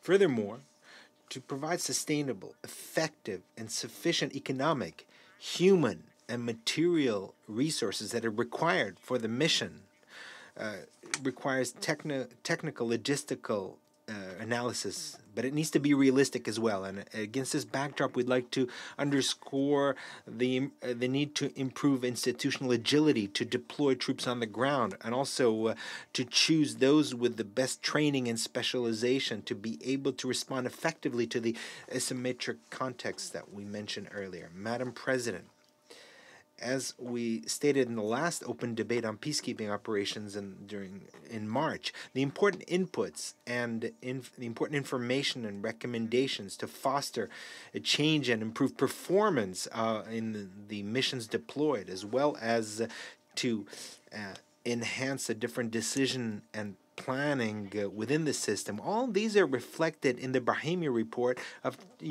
from the year 2000 and the report and recommendations of the high-level independent panel on peacekeeping from 2015. These reports examine the various options, mechanisms, and tasks, in addition to the challenges that peacekeeping operations confront today. Also, we'd like to mention the report on improving security of UN peacekeepers, better known as a cruise report. This is an important tool which significantly contributes to understanding issues pertaining to the security of members of peacekeeping operations. It also contributes regarding the structural aspects of these peacekeeping missions. These have to do mainly with leadership, mental preparation, equipment, training of troops. Bolivia considers these aspects essential to achieve realistic objectives. With this in mind, it's important to get first-hand information from the commanders present here regarding what is the degree of implementation of the parameters contained in this report, or, in the absence of this implementation, how they could be implemented in the context of each one of their missions. Furthermore, the cruise report underscores that in terms of operational conduct, each mission is unique, and different situations require different actions given the threats that prevail in a particular area. However, what never changes is the interpretation to be given to the mandates. These mandates should support taking action rather than to be used as a justification for inaction. So from your point of view, commanders, we'd like to know what other measures the Security Council should take to avoid a situation where inaction puts at risk the lives of members of contingents. Madam President, a preventive approach as part of an in-depth study of the context on a case-by-case basis is essential to appropriately design and understand the mandates, no matter what type of context. This approach should be based on respect for sovereignty, independence, territorial integrity. It should promote national ownership and should not be used as a pretext for intervention. To conclude, we'd like to underscore the efforts of the Security Council to achieve the goals contained in each one of the current mandates. The unity of all actors is essential to strengthen on the ground the financial, tactical, operational, and strategic aspect of each operation in strict adherence to the United Nations Charter. It's worth mentioning that no peacekeeping mission can be successful if it doesn't have the support wholehearted support of the host country. With this in mind, the continuous and smooth coordination and exchange of information and mechanisms to promote trust between missions and local authorities are essential. Thank you very much for your attention. I thank the representative of Bolivia for her statement, and now I shall make a statement in my capacity as the representative of Poland. I would like to thank Under-Secretary General Jean-Pierre Lacroix and the force commanders for their comprehensive briefings, giving us the mission's perspective on the issues which are relevant to the current Security Council's considerations on the UN peacekeeping mission's mandates. This year's Heads of Military Components Conference comes very timely. The subject of peacekeeping has been broadly discussed for the last months. The whole international community has been alarmed by the current shape of security of the mission's personnel and consequently the people they are aimed to protect. We observe not only the dynamic change in the security environment, but most importantly, the significant increase of threat and direct attacks on peacekeepers. We should use every opportunity to condemn such actions in the strongest possible terms. There is no doubt that security of peacekeepers is of paramount importance for all stakeholders involved in the United Nations peacekeeping operations. Nevertheless, one must not forget that it is concurrently one of the decisive factors of the mission's effectiveness in the course of the mandate implementation. One of the topics for today's considerations is indeed the mandates. The importance of the re-evaluation of mission composition and mandates, both based on the reality on the ground, has been already discussed in this Council. And I would like to focus precisely on the situation on the ground, its relation to the mandates, and its direct impact on your missions. I would like to ask you several questions regarding your missions, but I think this should be also an opportunity for you, the force commanders, to convey the message to the members of the Council. Therefore, I should address the following questions. From your point of view, do the current mandates allow the mission, allow the force commander to act actively and, if necessary, proactively in order to fulfill the mission's tasks? If your answer is yes, then I would appreciate if you could prioritize and name the key challenges, limitations, or gaps still hampering your mission's effectiveness. If not, I would encourage you to highlight the areas this Council should focus on to ensure support for the force commanders and the troops on the ground in implementing their mandates and bringing us closer to the desired end state of mission. In conclusion, I would like to seize this opportunity to convey the most sincere appreciation to all the force commanders present today in this chamber and the men and women who you serve with around the clock for their dedication and commitment for the international peace and security. Thank you again. I thank the Council members. Now I resume my function as President of the Council and thank the members of the Council for their statements and questions. I would like to draw the force commanders' attention to the questions directed to them. The Council members would appreciate to hear your comments based on the reality in the field mission. I shall now give the floor to Mr. Jean-Pierre Lacroix to respond to the comments.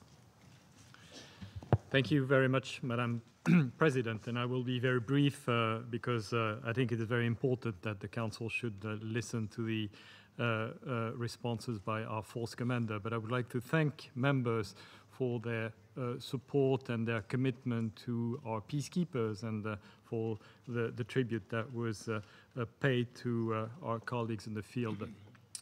I would also like to reiterate the importance of the continuous engagement of the Security Council in support of the collective efforts aimed at improving the effectiveness of peacekeeping. And this is very much the spirit of the Action for Peacekeeping initiative, which is about candidly sharing the challenges that peacekeeping is facing, explaining what we're trying to do to address these challenges, but also highlighting the importance of the strong support from member states in order to effectively address these challenges.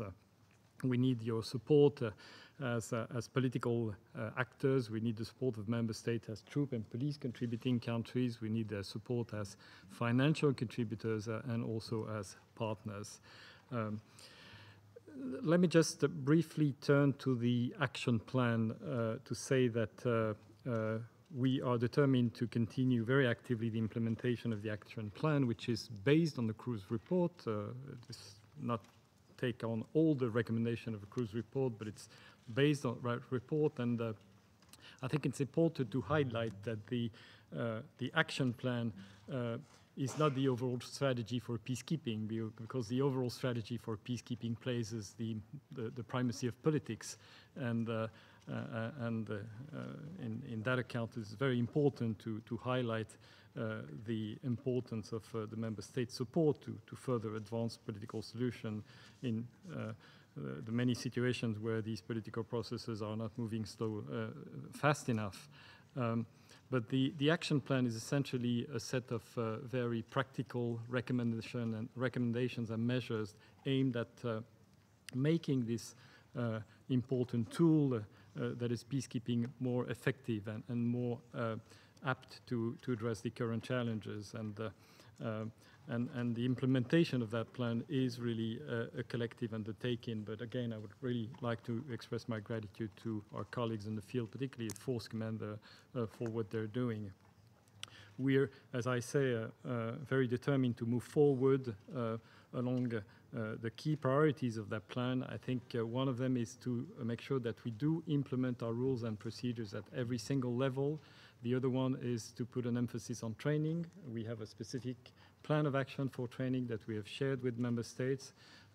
We do work on performance assessment, for which we have a new methodology that we are mainstreaming throughout our missions, and also candidly sharing performance issues with troop and police contributing countries wherever appropriate, in a spirit of partnership and with the goal of remedying these issues. And we're also working on other very important priorities, such as identifying the key shortages in equipment and how to use modern technologies, as well as the importance of further improving the way in which we handle fatalities and casualties. I would just like to underline that against this backdrop, the key principles of peacekeeping that have been recalled by a number of members of the Council are very much and remain the cornerstone of our action. I think it's absolutely critical to highlight the importance of working in close partnership with the host government, and to make sure that there is consent from the host government. I think impartiality is also absolutely key principle, and we are impartial within our mandates, and our mandates dictate us to support a peace, a political solution. And the reality is that in many of our situations, we're facing forces that are opposing the advancement of these political solutions, and quite often by going after peacekeepers and our colleagues on the humanitarian side and on the development side. And I think also the question regarding the use of force is very relevant to that. The peacekeeping is not war. The use of force is determined either by self-defense or the importance of defending the mandate. And defending a mandate in some cases includes making good on our protection of civilian mandate, but also making sure that we do defend ourselves, and we do defend our mission against those who are in the business of derailing political solution. Let me just say a few words about the strategic review by way of saying that we will continue conducting and implementing these strategic reviews, and we need the Security Council support for that. At the same time, I think the impact on missions of these strategic review it's probably too early to assess what it will be, and I think it will be important for member states to take a look at these impacts themselves for them to judge whether they do make a difference or not. But we are intent to continue along these lines. Let me just finish by saying that I do agree with the comments that were made on the issue of capability shortfall. In spite of the fact that we have more potential contributors to peacekeeping and more pledges to our mission, we still have a critical capacity shortfall in a number of areas, and I think it's important to further work on whatever creative solution we can have in order to remedy this situation. And one important avenue regarding this is our smart pledges, whereby we pledges and contributions do rotate on a yearly basis in order to make sure that contributors of critical assets will not see their asset committed for too long to a particular mission. I think it's equally important, as some member states recall, to highlight the importance of integrated approach. And I think some of our force commanders made that point, I think, very accurately. And finally, the issue of complementarity, in other words, making sure that wherever and whenever peacekeeping is not the adequate response to a particular situation, we do enable other organization, particularly regional, sub-regional organization, to respond to these situations with their own operation adequately supported with predictable and sustainable support and funding. With this, Madam President, I will stop, and I thank you for your attention. I thank Mr. Lacroix for the clarification he has provided, and now I give the floor to the Lieutenant General Leonard Ngondi to respond to the questions. Thank you very much, Madam President. Before I address the specific questions, I want to make about 2 remarks. First, I'm very thankful for the kind ones the members of the Council have expressed to us, and recognizing the hard work that the peacekeepers are doing in the field, and really appreciate the desire expressed for the Council members to support the peacekeepers, either as a Council or as well as different states. Thank you very much. 2 quick remarks is, having listened to this debate, I want to suggest the need to borrow from military planning and decision-making process, which I tend to think there is a gap in our planning, in our formulation of mandates, and because as far as military planning and decision-making process, it requires experts to try and examine the situation and understand that situation, and they identify what needs to be done with what and the strategy to do that. And therefore, at the end of the day, they come up with ends, ways, and means, and mobilize that to go and undertake the task and have a very deliberate strategy implementation mechanism. If our mandates are arrived at through that process, I don't think whether we will be having problems. I know violent situations require quick actions, but that does not mean from the startup we do not follow to ensure a complete and decision-making process has been followed. It can still follow up, and therefore enough adequate capability and strategies will have been given there to implement ways, means, and ends. Second issue is the robustness. We have, as Force Commander, debated on this as much as possible, and we know every mission has its unique security and operational challenges itself. Robust does not necessarily mean use of force. Robust means the nearest definition we have come to is use of vigor in pursuit of the objective. Vigor. Vigor does not necessarily mean with weapons, machineries, or whatever. It is with what you have, depending on what has been configured. Second meaning is capable of performing without failures. That determination to do, whether it is fighting or whether it is pursuing other objectives. And therefore, robust is not confined to the field alone. It cuts across the board. From here down to the field, and from the field up to here, and to the nation's member states. Robustness, everybody, everyone must exercise robustness, figure in pursuing what they want to pursue. And if the strategy is there, then people can have the right figure.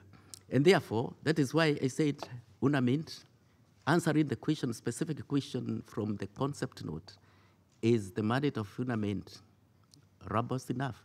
Yes. Why? Because it has the capabilities in terms of different components put together, and if they are robust enough, they will achieve their objectives. Having said that, let me go to the specific questions. First, question by a representative of UK as to whether after what is the next step after reconfiguration, and what are the challenges which have been experienced in mandate implementation? First, it is an open secret that UNAMINT is on its way out, having done what they are supposed to do. And that train started a long time ago with Resolution 2363, which indicated that direction. And as such, unless something changes, if all factors remain the same, then that train is on its way out. And therefore, what next? We have said very clearly, what we need is a very good, elaborate transition plan. And the transition is trying to guarantee the gains that United Nations has made in that field do not go to waste. They are handed over to somebody. You know, we pass over baton to somebody, and this can be government, UN country team, or civil service, civil society organization that undertake the role of providing basic services, because our mandate is anchored on protection of civilians. You know, those four things: protection of civilian, delivery of humanitarian needs, aids to people, to vulnerable people, the negotiation, helping in community resolution mechanism, and of course the political aspect, which is mediation between the government and the parties that have not signed the DDPD, which is presumed to be the answer and can only be given life by the people discussing it. So the mission is on its way out, and the answer is good transition to ensure the gains that have been made are not in vain. Secondly, what are the challenges? In those areas, I defined what are the challenges as far as those four areas are concerned. And there are few challenges in them. For instance, protection of civilian. You know how many number of IDPs? Over 1.7. What is in record? We are just a few. We cannot cover each and every person. There are areas that we cannot be there, and there are areas that we need to focus to, particularly the IDPs who have differences with the government, which we know they can clash very easily. That is where we need to use our capabilities, the few capabilities there. The others, perhaps, they are there not because of the conflict related, but because of other things, perhaps drought or intercommunal conflict, which the government can sort out so long as they have capabilities. Now, most of the areas we are there because of lack of capacities on the side of the government.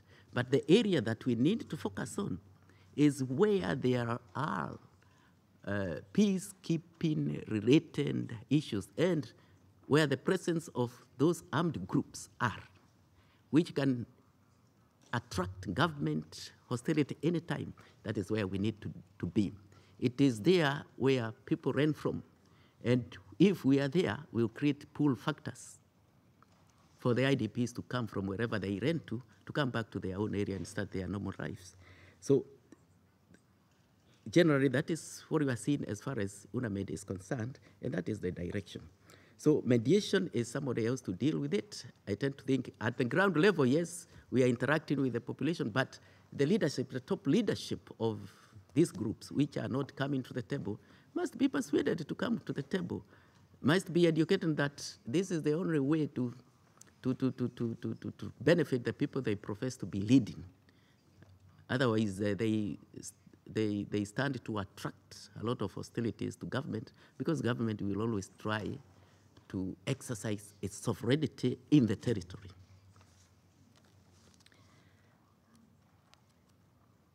Now, major challenge in performance as a whole. Now, mission must be integrated, bringing all the competencies together in terms of uniformed guys as well as civilians with various competencies. Now, we have observed that sometimes the integration is not down all levels. It is within the mission headquarters, the sector level, and at the team sites where actions are, where the activities are. Not everybody is there, particularly, other than the uniformed fellows, the peacekeepers. But there should be the civilian components. And therefore, the integration is only in two levels, but not in down level. And this is a question of resources, what I hear. Sometimes people not understanding that is where the action need, and the success of the mission is measured by the activities of those lowest level, tactical level. And therefore, if then formulating the mandate and identifying the resources, the ways and means, if it can be looked very clearly that everywhere is covered, that will be okay, and any mission will perform the way they are supposed to perform. And therefore, we must be robust in formulating the mandate. We must pursue, the process of formulating mandate with a figure so that we come with an implementable mandate. Next, I would like to respond to the representative of United States. The question which has been given is based on the situation of Darfur. Does it require military presence, or that military presence? I want to say we have mapped out the area of operations. As I have said before, that we know where the military is necessary. Military would be necessary where there is a potential for clash between the government or the parties to the conflict, the government and other guys, particularly the armed conflicts which are in the country. There are those which are outside the country. Now, that is where we need to be. We are now there as well as elsewhere. Elsewhere, we are only there because those who are supposed to be there are not available. I mean, the capacity gap that I've been talking about in the government, as well as the humanitarian bodies within the country. They do not have the capacity to do what they are supposed to do, and that is why we are there. If those capacities are lifted or built, then we can leave that area and focus on the small area where the crashes, the real crashes can be, to ensure they don't happen. And if they happen, we prevent them to happen. If they happen, we mitigate to ensure that the population does not suffer a lot. And therefore, the military presence in those specific areas, in adequate numbers with relevant capabilities to tackle the challenges which are there in terms of, the coverage, the footprint, as well as the terrain, and that is where we need to be. Until that is sorted out in terms of the parties being brought to the table, or the cessation of violence between the two is declared, and then the debate, the negotiation, the dialogue is undertaken, the mediation process is undertaken, then we see the mission pulling out.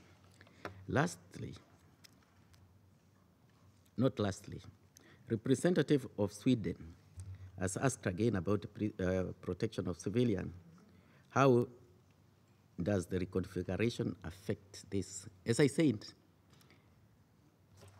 huge area to cover, few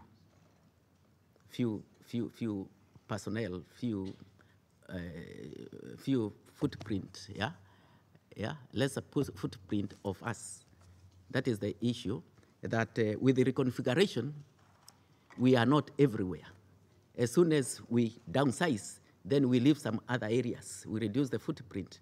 Those who are benefiting from our services within there, because we cannot do everything everywhere. We can only do what we can with the capabilities that we have. Nobody should think military can be under every tree. No.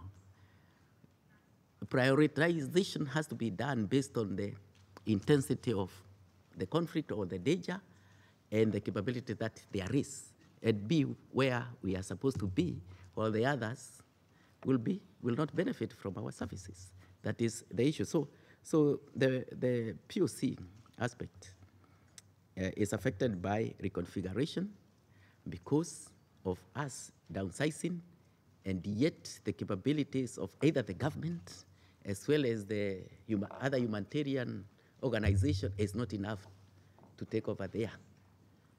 But that is the effect of reconfiguration. But we will never be there always. We'll get out. Lastly is the question from the Madam President in her capacity as representative of Poland. Is our mandate implementable? Yes, because it is understandable. The components of that mandate are very simple, understandable, and they are implementable, and they have been implemented. The only challenges is where we get some difficulties here and there, particularly restriction of, being imposed upon us, the terrain factor that we cannot be as fast as we would like to be, and such kind of thing. But it is implementable, and it is being implemented, including the task to reduce and downsize and hand over various areas. All those are implementable because they are well understood, and we have the will and the capacity to do and to obey as soldiers what instructions that we have been given. I thank you. I thank Lieutenant General Gondi for the clarifications he has provided. And now I give the floor to Major General Jean-Paul de Conninck to respond to the questions. Thank you, Madam President, and thank you all the members of the Council for your support to the missions in the field, for your tribute. I will bring back to Bamako and to Mali next week. I would add something to what my colleague of UNAMID said. It's important to develop our planning process between the mandate and the means, so that we can define the ways and the means and the ends. but that is not enough. What is missing is a restated mission. That is what we call military restated mission. Chief, did we, what is the military end state, and what are the decisive points, and what are the objectives? And then I will say it is achievable or not. But we'd like first to come back on effectiveness and to start with my mission, which is as force commander, which is support implementation of the peace agreement, create or recreate a safe and secure environment in whole Mali so that we can redeploy the armed forces and security forces, and so that the national, regional, local authorities can be redeployed and in order to ensure the basic services. And I'm supporting also the whole mission as force commander with a force in various domains in the field. And I have also to protect the UN personnel and the UN mandate. Good. So in theory, I could say, yes, I can achieve that mandate, of course. But I have to bring safety, security, and peace in an asymmetric environment. And sometimes, and more, in combat conditions. So the answer on that question is your mandate achievable? I would say, perhaps not. Perhaps not. On the other side, and it's about ways and means and and ends. I could say, and my predecessor said in 2016, we need more resources, more capabilities, more people, and so on. And we increased in 2016 the ceiling with almost 2,000 people. Good, 2,000 people. We are still now working with a gap of 1,400. But 1,400 says nothing. It's about capacities.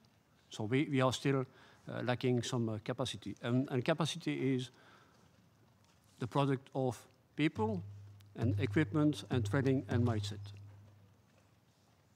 People, training, equipment, and mindset.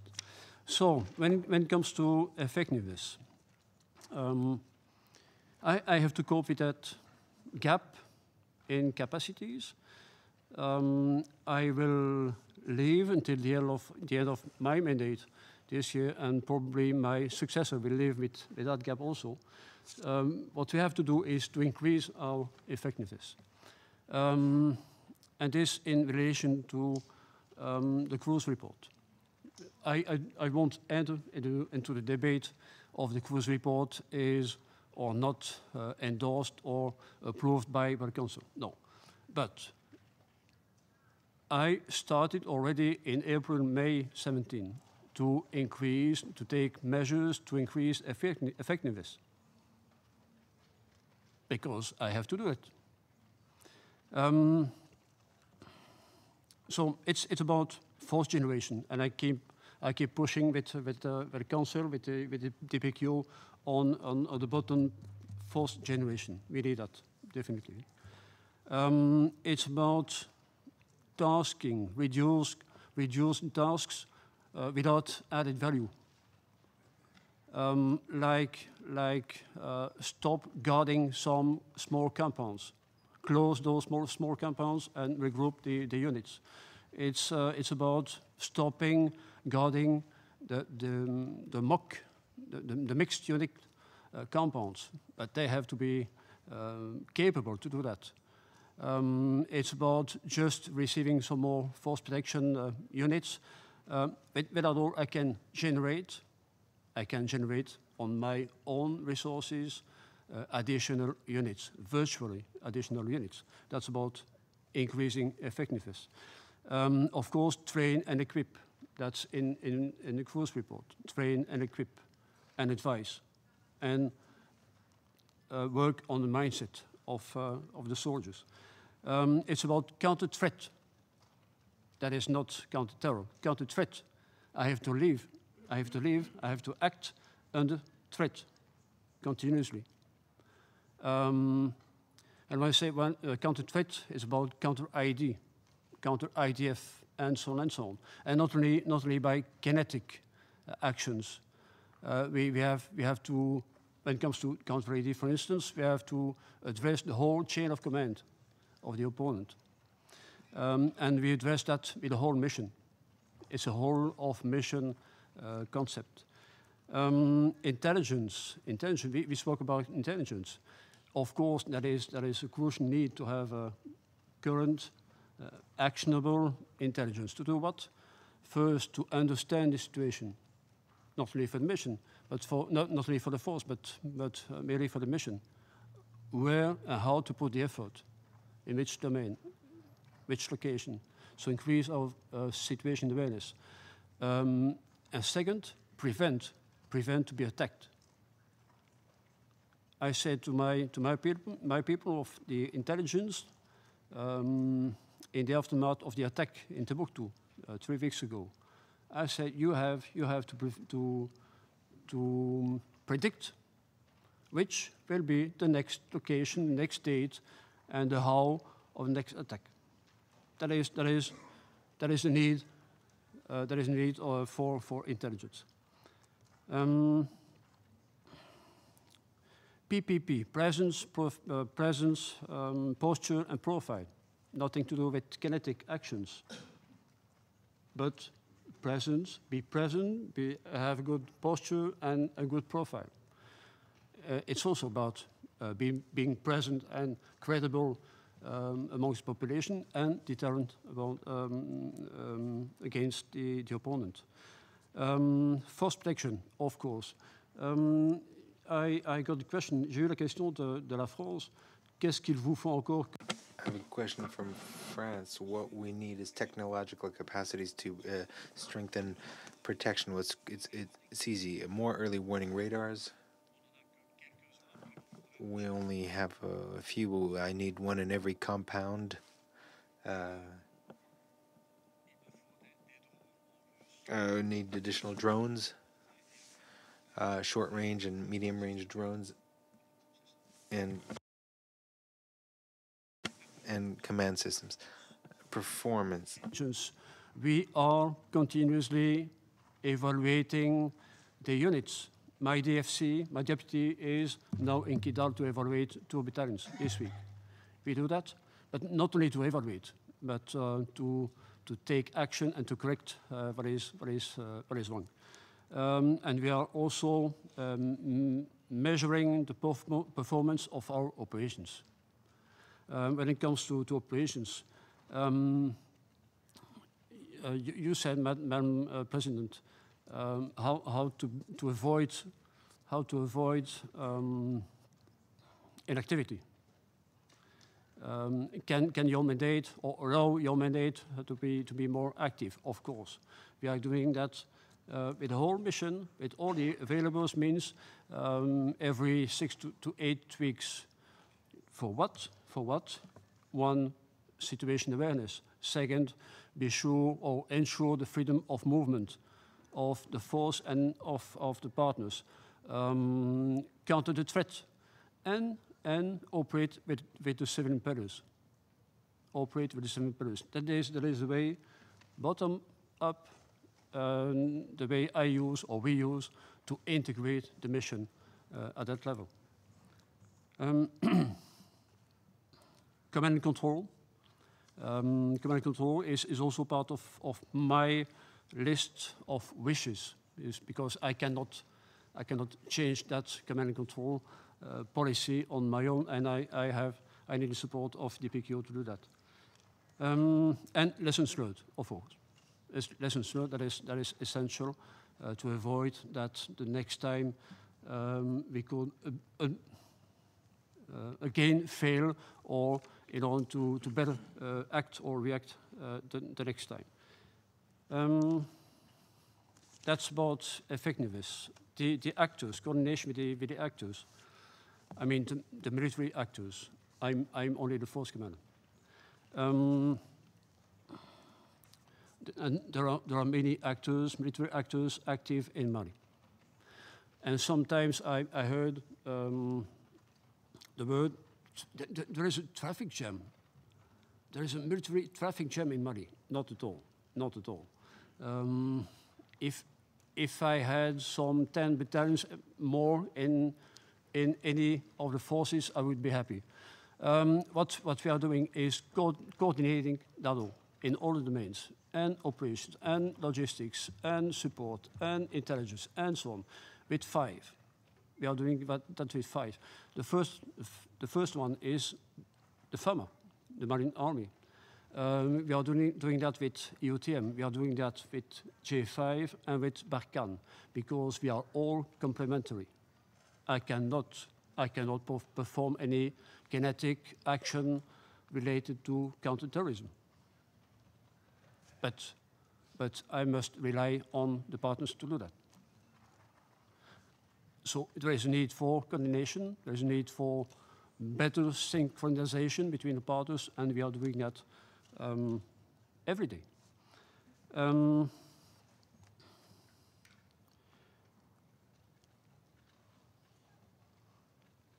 Perhaps one point about one of those partners, MDSF or FAMA. I did not mention, I think, the need for a sound SSR plan for the Malian Defense and Security Forces. That is key. That is key because those forces are part of our exit strategy, but that is also key because there is a part of the solution for the peace agreement, to implement the peace agreement. So SSR is key, and not only for Mali, but also for, I would say, the surrounding countries. And perhaps a last point about female personnel. The question came from Sweden, how to attract more female personnel as military within the force. Stop to say that MINUSMA is the most dangerous mission in the world. It is not. MINUSMA is effective. One. And second, we need women. We need women to engage the population. And again, it's about situation awareness and so on and so on. So we need you. But it's at the side of the TCCs to engage more or to commit more female personnel. Your question about protection of the hospitals, which hospitals? The hospitals of the force or the civilian hospitals in country? That is not my job.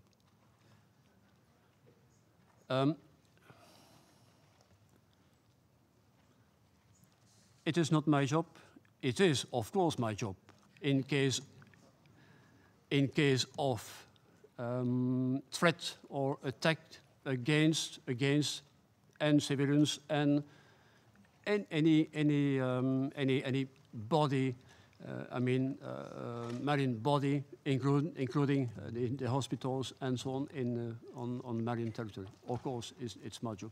But on the first line, you have the Malian Defense and Security Forces. I'm there in support in case of. Thank you.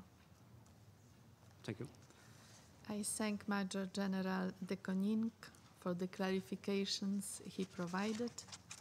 And now I give the floor to Lieutenant General Frank Mushoyo Kamanzi to respond to the questions. Thank you, Madam President.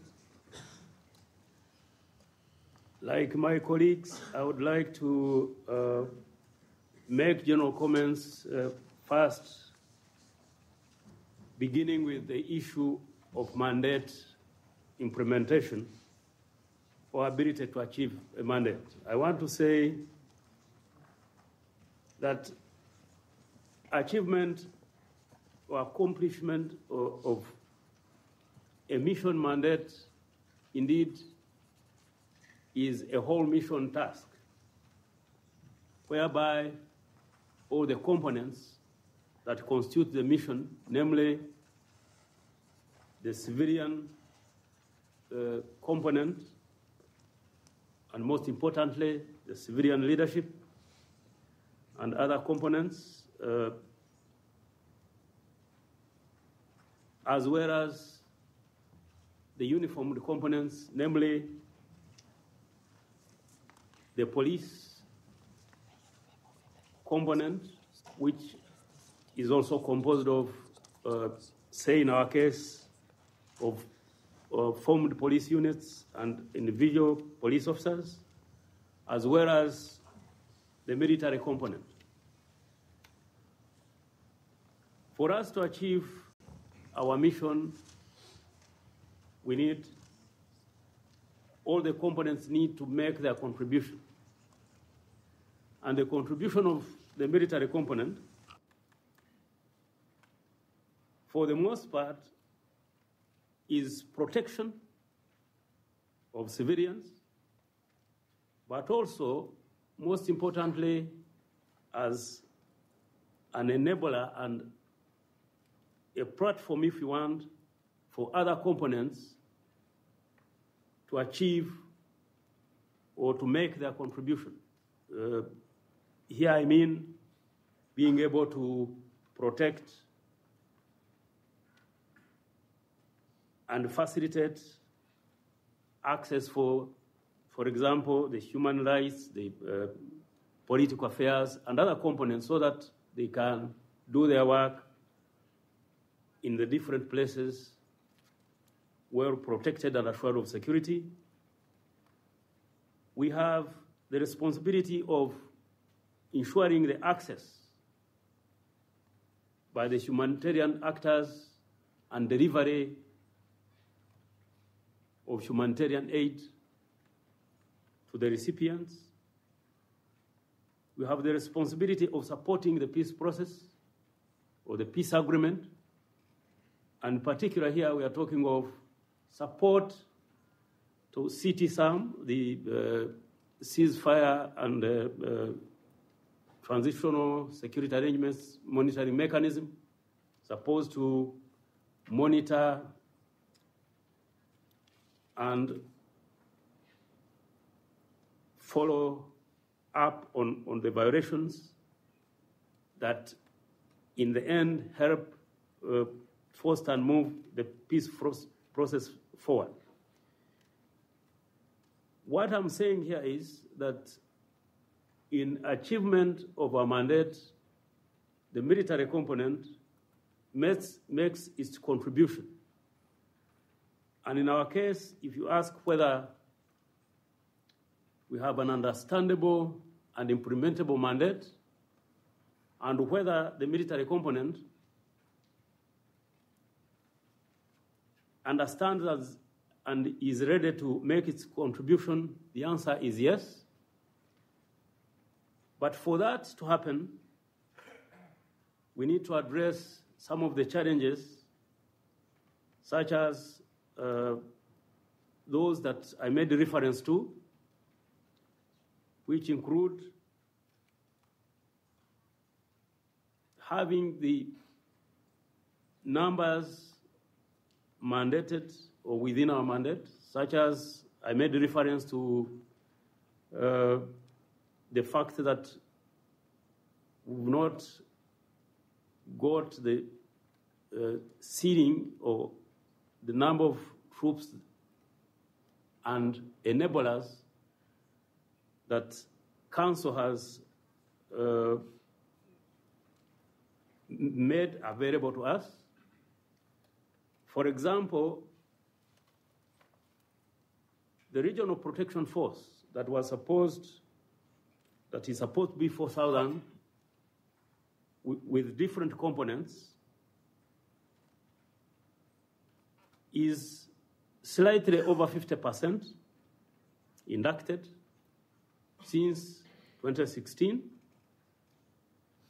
And even then, the critical enablers, such as tactical helicopters and combat engineering elements that are supposed to help protect, and also help us improve our security, is not with us yet. So therefore, it's important that while we understand and are ready, we need to be supported and given the resources, especially those that are within our ceiling.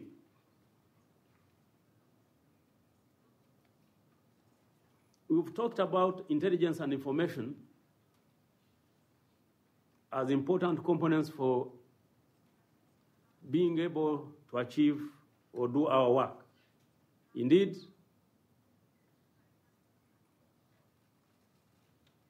information, or specifically peacekeeping intelligence, is critical to proper planning and utilization of the resources that we have in a proper manner. Because once we have the information, we are able to prioritize and employ our resources appropriately. And in so doing, become efficient and also save and protect our troops and those who are charged to protect. I made a reference, for example, to looking into employment of surveillance and other technologies that are going to help us efficiently manage the protection of civilian sites and also allow us to get more troops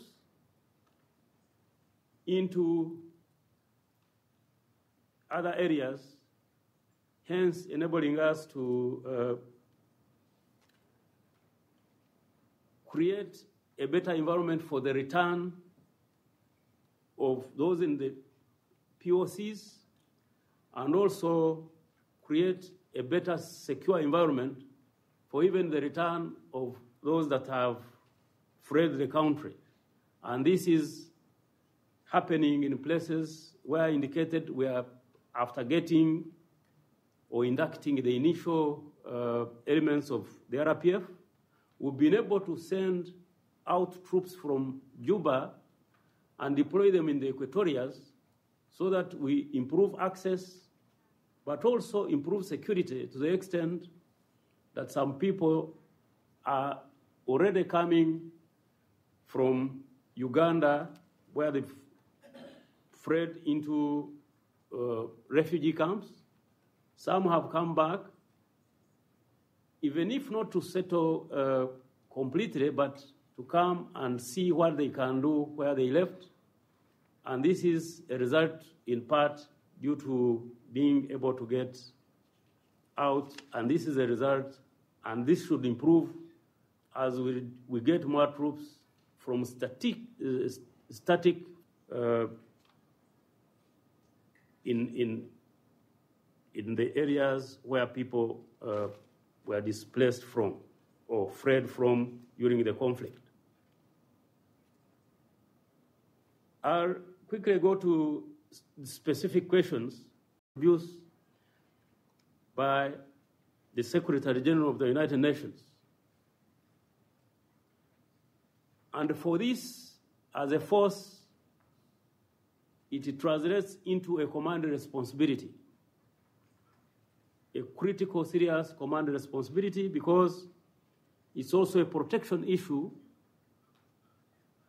whereby we cannot allow our forces to abuse or disrespect the people we are charged to protect. And therefore, it's a responsibility of command first and foremost to make sure that this policy is implemented. As a mission too, we've been able to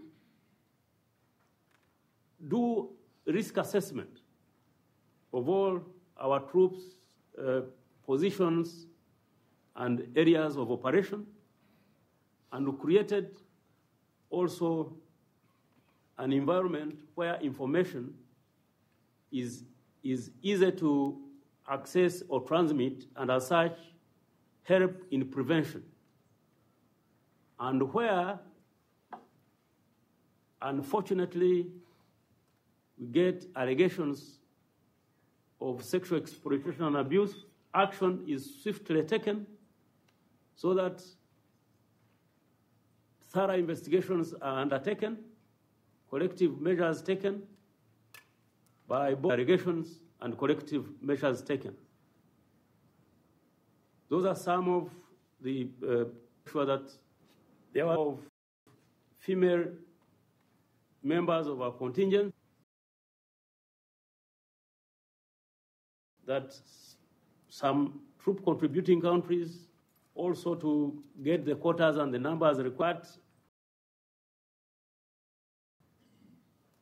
I want to ask the contribution of headquarters and the troop contributing countries, and I think in response to our meeting last year around this time in New York, where the chiefs of defense pledged to make a difference or increase the numbers, I want to say that when the RPF was conceived in 2016, it was supposed to operate within Juba and under specific tasks. But over the period from 2016 up to now, the situation has changed both in Juba, and there have been requirements and changes in other parts of the country as well, and demands on the mission. And as such, our current mandate has the flexibility in it of, in addition to making the difference or carrying out the tasks that the RPF was supposed to carry out in Juba, we also have the opportunity to employ, together with the whole Army force, the RPF to intervene and make a difference as required. And here, to push Army forces that were originally in the mission to the south of the country by first reinforcing company operability and the outreach, and also reference to the and protect our forces and improve the chances of achieving our mission or our mandate as a mission.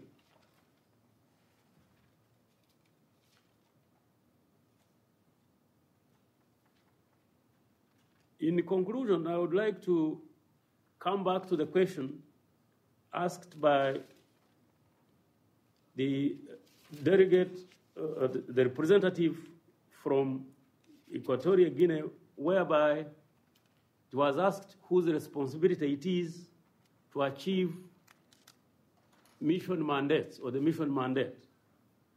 My answer is that it is everybody's responsibility, because the primacy of the political solution has been underlined, and this is the responsibility of everyone, including or starting from the Security Council, the United Nations headquarters, and the regional actors, and most importantly, the parties to the conflict. And the missions, for their part, are responsible for the tasks that create the environment that is going to help the actors or the parties to the conflict be able to achieve a political settlement. Therefore, all of us have a role to play, and for a mission to be achieved or a mandate to be achieved, everybody has a role, but as underlined again by one of my colleagues, it is us, the missions, who are at the tactical or the environment that requires action, especially in terms of protecting civilians who are vulnerable, and hence creating that important environment for political discussions and engagement that definitely have an important responsibility. But again, it is important that everyone contributes, starting from the political to the tactical security or protective environment that is required for achievement of the different mandates that we've been given, which mandates are clear, workable, achievable, as long as everybody makes their contribution. And on that note, I want to thank everyone and express gratitude for the opportunity to express our ideas, and also opportunity to appreciate and again ask for your support as we carry out our mandate and our responsibilities. I thank you. I thank Lieutenant General Kamanzi for the clarifications he has provided. There are no more names inscribed on the list of speakers. The meeting is adjourned.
انضربت بالقناص، ما حسيت إلا رجلي حيل توجعني وتنزف.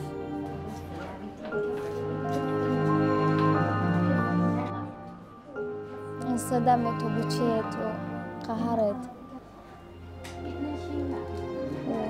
وماما قالت يلا لا تبكين، وقالت راح يخلوك رجل اصطناعية. وجه أهل المروة ما تقطع بيه، طيبين ما يتحرى، رضيت هالمكان نرجع. الساعة قبل باكر ماكو أحسن من بيته. قلت الحمد لله وبس تلقاه ألف مرة، حتى ميلاد من صارت رجلان. قلت الحمد لله على كل حال، المهم نفسها وياي.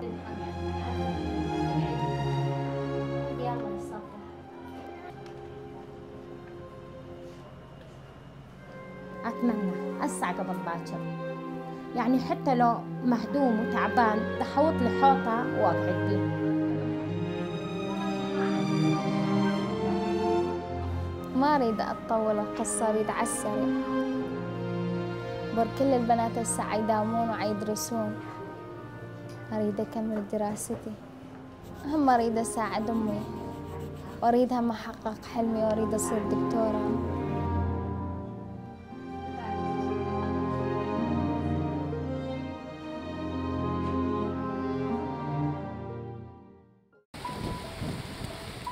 مسكونا هنا إيطالي، أنا كنت مرتاحة خلاص مشينا. لكن بفكر حق بنتي بتموت ولا بتكون كويس، بفكر لي بنتي بس.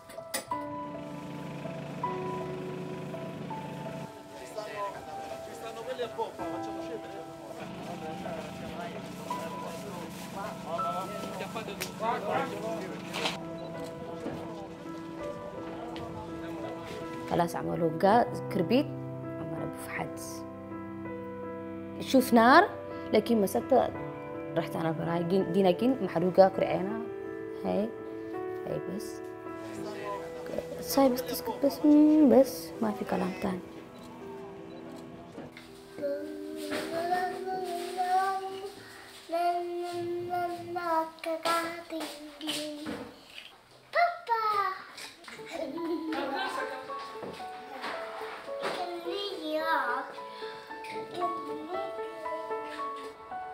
When I called her, she told me about the situation, what happened to them.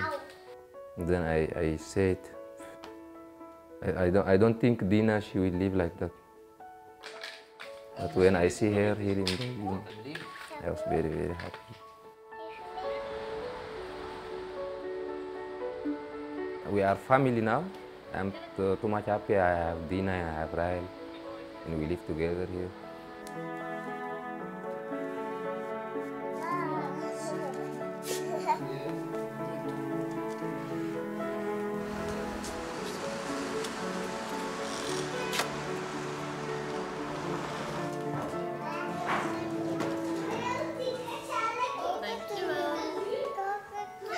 Oké, ja, maar dat is inderdaad jouw route. Ja, is juist. بس فريدم حلوين، انت فريدم بس. انا بدي بتكون دينا اول تكلش مدرسة، بتكون على جنيحة كويسة for her life.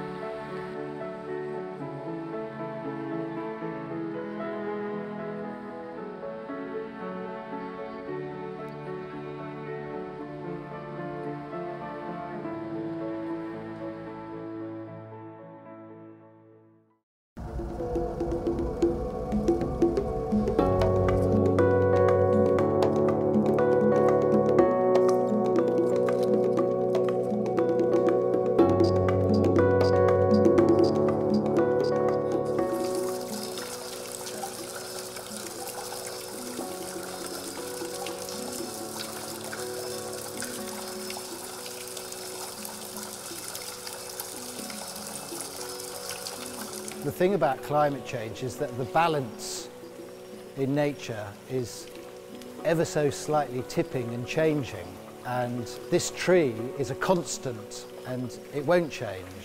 And so it's a comment on climate change in that way, but also in the sense that it's an artificial ecosystem.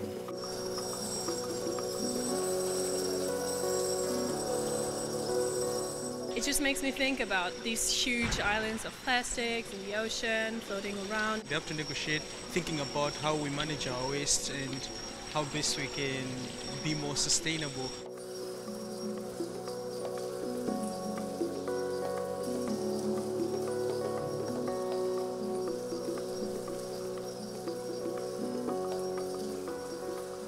The farmers are in the front line of climate change, and they need to adapt quickly.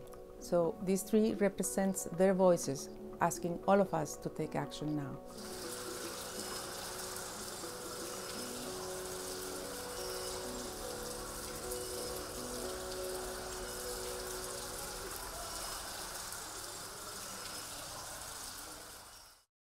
Five things you always wanted to know about COP.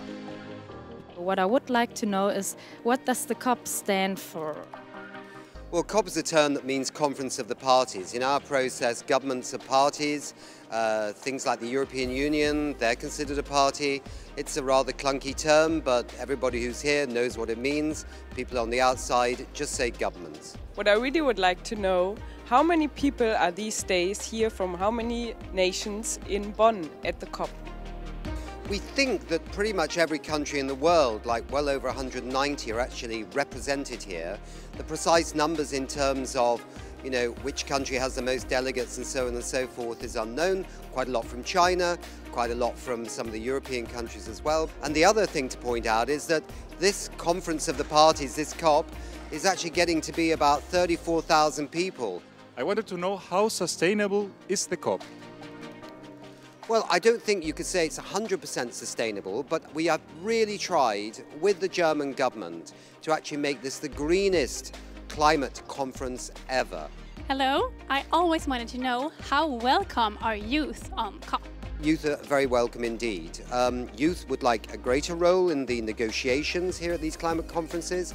That's a bit complex because, you know, it's actually an intergovernmental process, but youth are making their voice heard. They're involved in many activities, and we're really pleased to see them here because they provide great energy, great creativity, and super thoughts about what to do. Good COP, bad COP, relevant to the climate conference?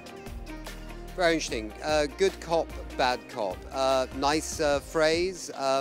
We hope that every COP since Paris is a good COP. We had lots of bad COPs before Paris where things were incredibly frustrating.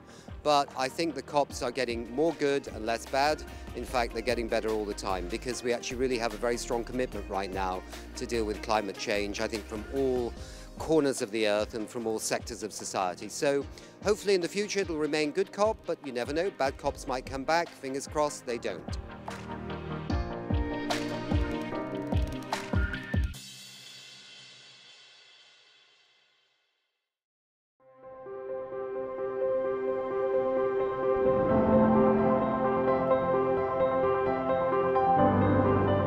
Talanoa, an open place to share our stories in a friendly atmosphere of trust and respect, where relationships are forged and amicable solutions to our problems are also made. It is a truth universally accepted that we need more ambitious action from every corner of the globe and every sector of society to address climate change. Already, we live in a time when the impacts of climate change, which have for so long been predicted by science, monster storms, warming oceans, record heat waves, are not just threats, but an emerging reality. Guided by the high-level climate champions, this is why the Marrakesh Partnership for Global Climate Action was launched, as a means of fostering ambition between governments, the private sector, and people. The partnership's mission is to provide the world with a blueprint to implement the Paris Agreement. This is now realized as the Yearbook for Global Climate Action, which will support countries in swiftly achieving their national climate plans, by informing them what has been achieved, and by spotlighting ways that we can accelerate the transition. The yearbook will harvest action on an ongoing basis, with a view to catalyzing momentum and overcoming barriers. It will be the key to allowing the Talanoa spirit to flourish, so that the world is put firmly on a trajectory to go further, faster, together.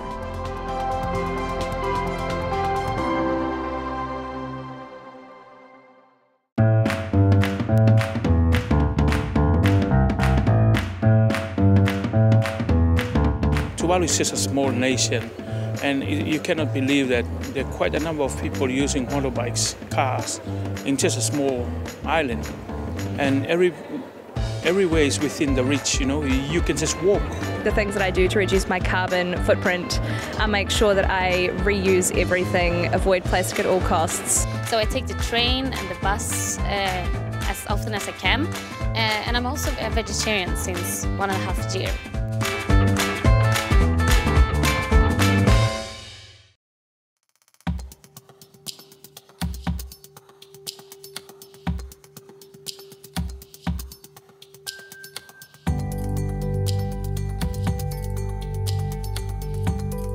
The current SDGs are very important. I think they cover a lot of things such as poverty, education, gender equality, some areas I'm very passionate about. So I think that reaching these SDGs by 2030 is something I like to see done.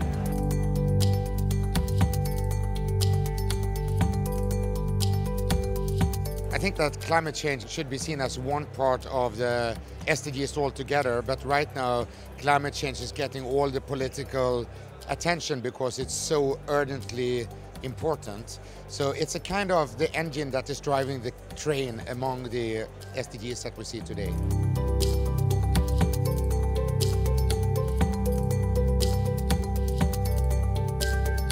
Clean energy is absolutely vital, but it's a new industry and it's making mistakes. And it's making mistakes because it's not regarding human rights and gender equality in the action.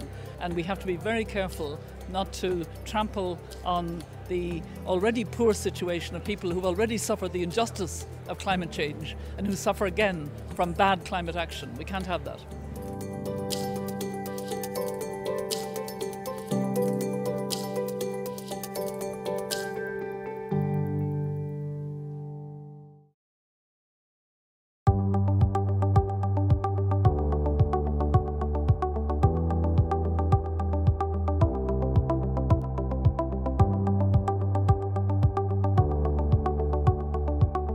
When we speak about the enabling role of ICT, we mean the capacity of the technology to allow other industry sectors to reduce their own emissions through the solutions that we provide.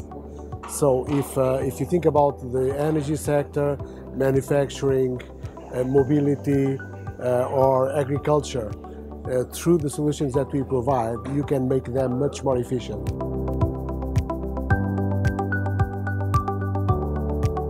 The role of ICT is very important in tackling climate change, both on the mitigation side and on the adaptation side as well. Businesses need to adapt, and if they want to be sustainable in the future, if they want to be resilient, the ICT solutions can also be very important for them.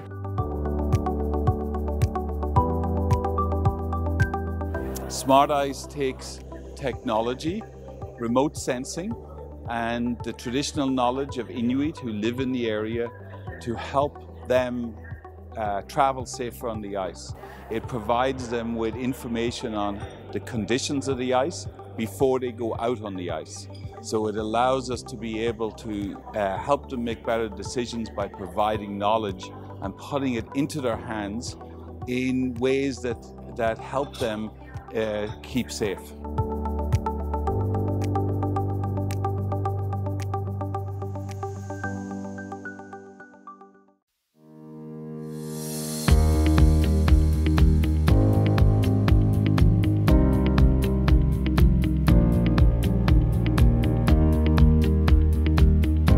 Making sure that we have women around the table is really important, and as I say, important that you have grassroots women represented too, that they are often the ones that are, out there getting water for the communities, supporting the communities, and they're seeing the very real impacts. When you have floods, when you have droughts, when you have extreme weather events, women taking care of children have very specific preoccupations and challenges, and we need to be making sure that they're part of the conversation.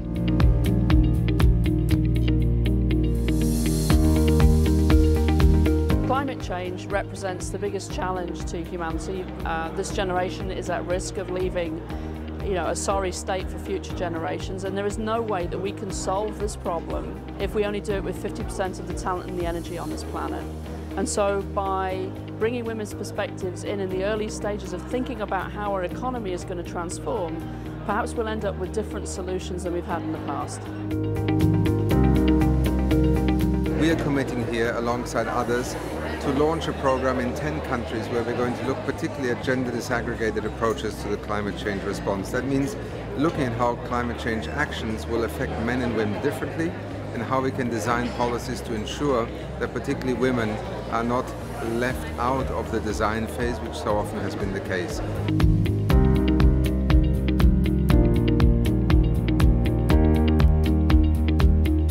For the world as it is, and for all our negotiators and policymakers here, including gender in climate change is not just the good thing to do now, it's not just a social cause, but it's also got economic and commercial sense to it. So it's the right thing to do as well.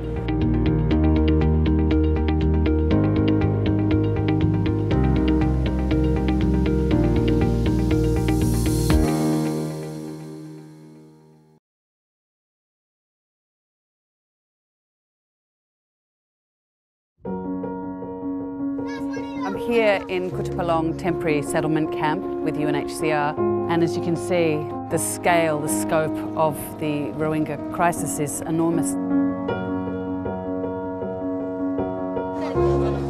The Rohingya refugees have experienced targeted violence, human rights abuses and horrific journeys fleeing Myanmar. And now, as monsoon season approaches, the Bangladesh government, UNHCR and its partners are working flat out to avoid an emergency within an emergency.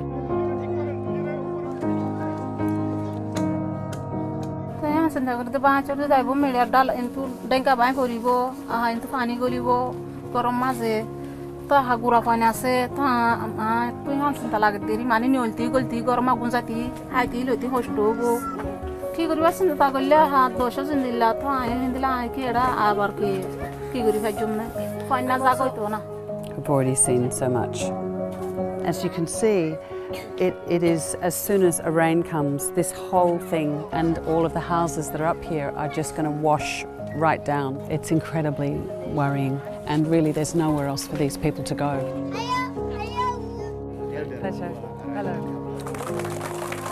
I knew the scale of the Rohingya crisis was enormous, but it's very difficult standing at the high point in Kutupalong to really explain the vastness of it. I didn't realise just how precarious their situation is and just how vast it is. You know, everything feels here like it's about to collapse. And I've never seen a greater, more immediate need. When you think about returning to Myanmar, do you imagine a time where that will be possible?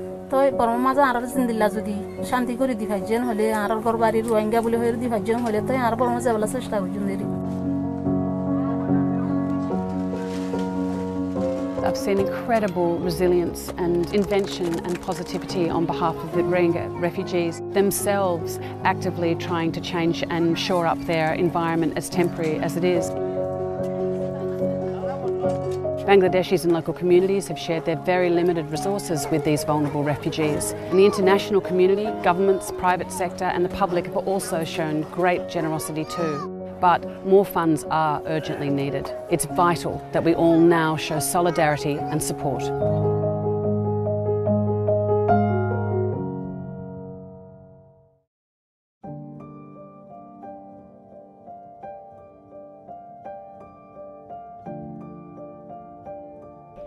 When I first arrived in October 2017, the camp was expanding at a fast rate, and my team and I were finally getting ahead of the refugees in terms of site planning. We would go out early in the morning with our machetes and find land in order to put essential services such as health clinics. We would literally chop our way through and mark out the clinics in advance of the refugees. One of the big issues we had in those days was access, and so one of the first things that UNHCR did was to commission what is the main artery from Kutupalong to Balakali. This road today, which is, although it's not paved, is joined, is a vital lifeline for the whole camp. At the time it was a major piece of work because cutting a road through the camp was very, very difficult technically and also demanding in terms of the community liaison. The heart of the camp in those days was what we called Bamboo Bridge. And we called it Bamboo Bridge because it was one of the first bridges. Now if you go to Kutupalong, Balakali, you'll see bridges everywhere. But in those days, access was crucial. And that, in those days, was the extent of the camp. Now the camp has mushroomed and is growing faster and faster every day. So at the moment, Kutupalong Bolokali is commonly regarded today as the largest settlement of refugees in the world, at 560,000. The major concern we have now is the rains coming. Because the land is so scarce, many people have been forced to live on land which is unsuitable, either in the floodplains or on the slopes itself. With the monsoon rains approaching, UNHCR and its partners, and in cooperation with the government, are working round the clock to get the site ready to try and mitigate against the impact of landslides and flooding. We hope that we can get the infrastructure ready in time.